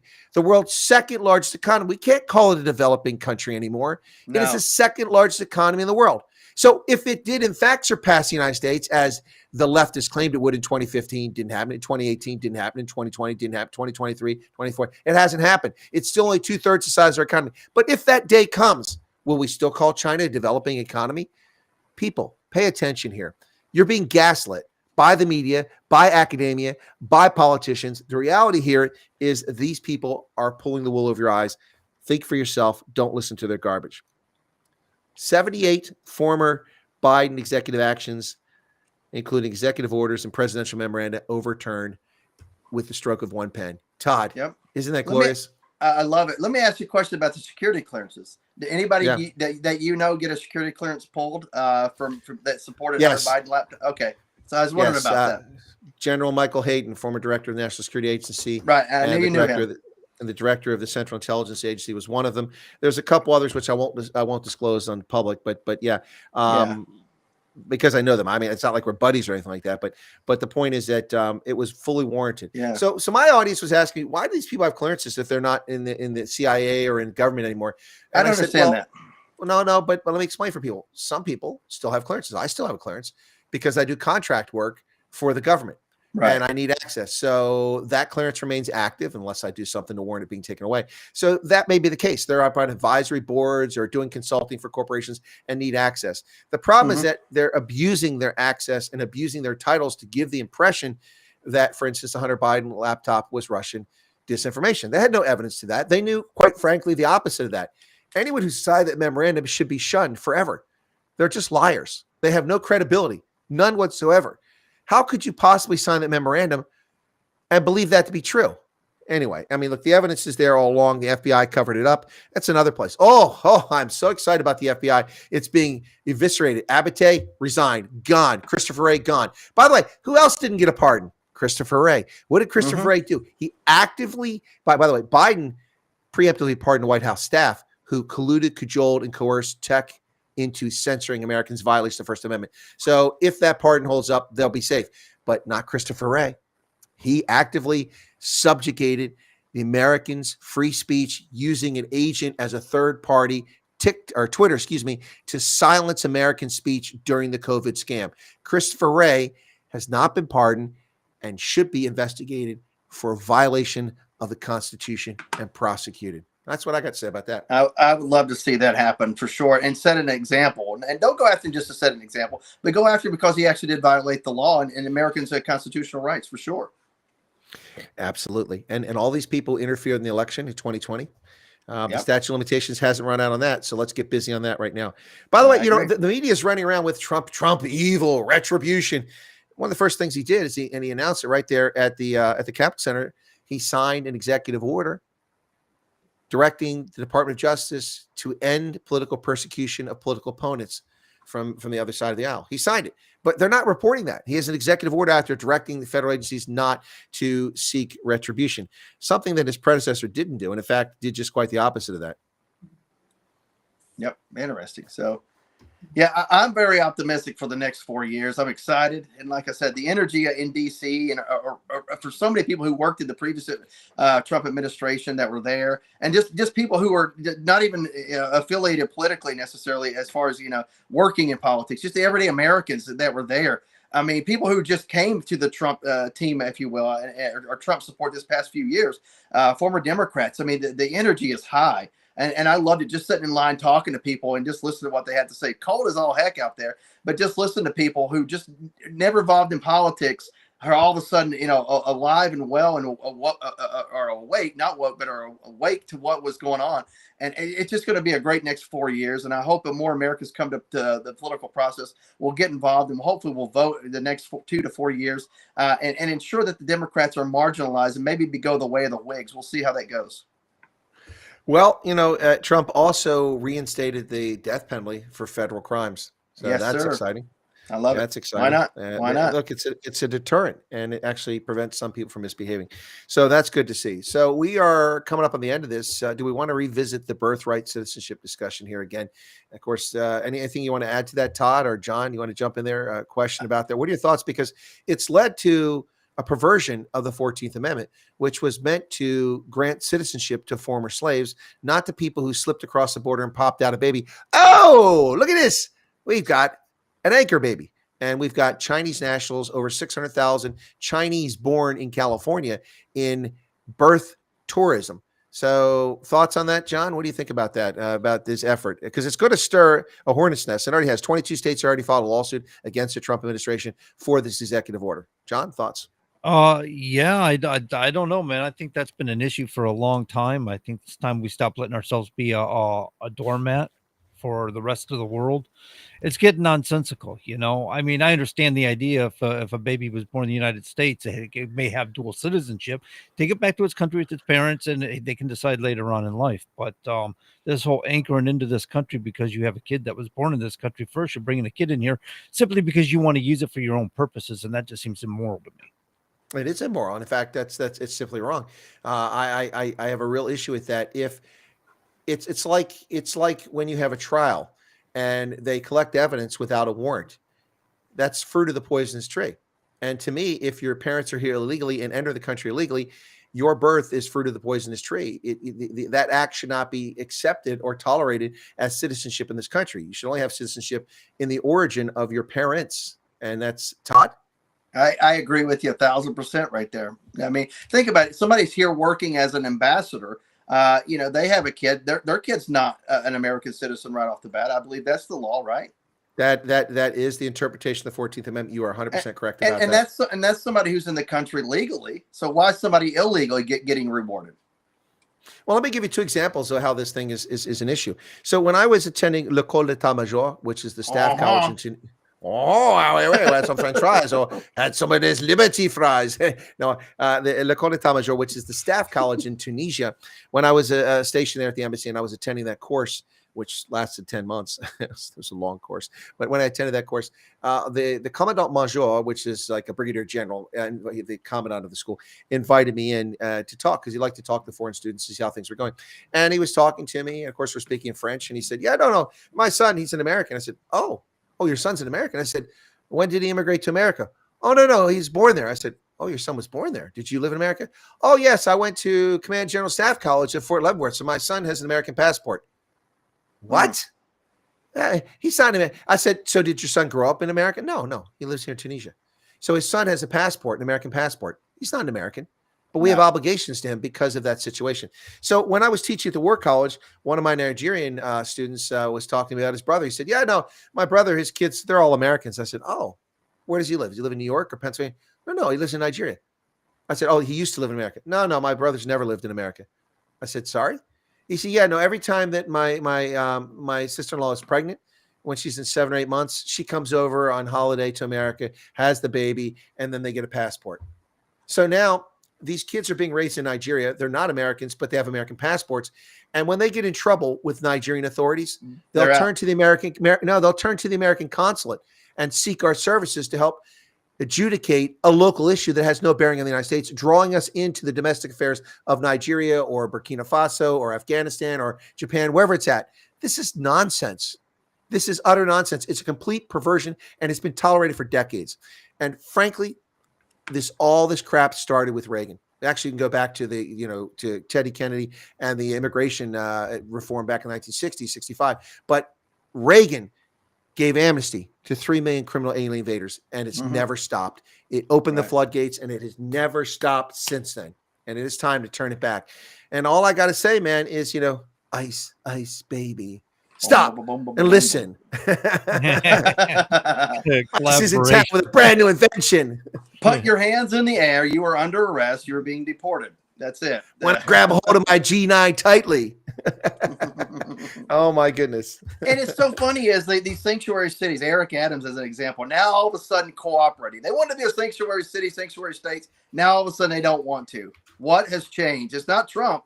It's the fact that they've overwhelmed their resources and they destroyed the criminal justice system there.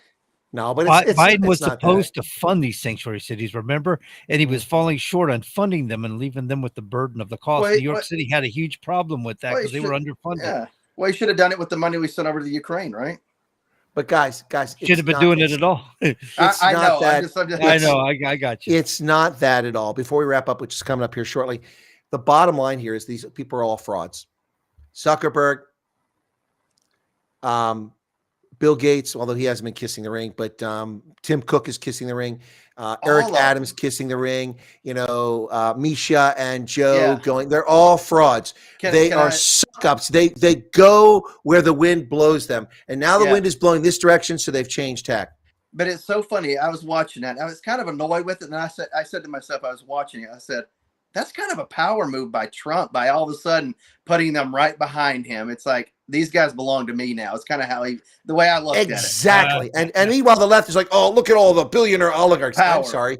What about the billionaire oligarchs that funded Kamala Harris's $100 million campaign? Yes, How do we forget about that? How do we forget about the Jack Dorseys that allowed you to violate the First Amendment with Twitter? Oh, shut up. You people got no place to talk. You leftists. Sit down and be quiet and sit in the corner. Nobody wants to listen to your garbage. Shut up and leave the country. Trump is hopefully not at his zenith. Hopefully he's still on the ascent. But it is exciting stuff here, and really excited. There are 2 genders. Thank you for following the science. And I'm so glad. For years, conservatives were quiet. They were called science deniers that didn't strike back. I did. I'm not a science denier. I believe in science. Anyway, that's going to do it for this week, folks. Next week, we'll tell you the latest actions of the Trump administration and give you an update on the number of deportees right here on the Common Sense Conservatives. See you next week. God bless and be safe out there.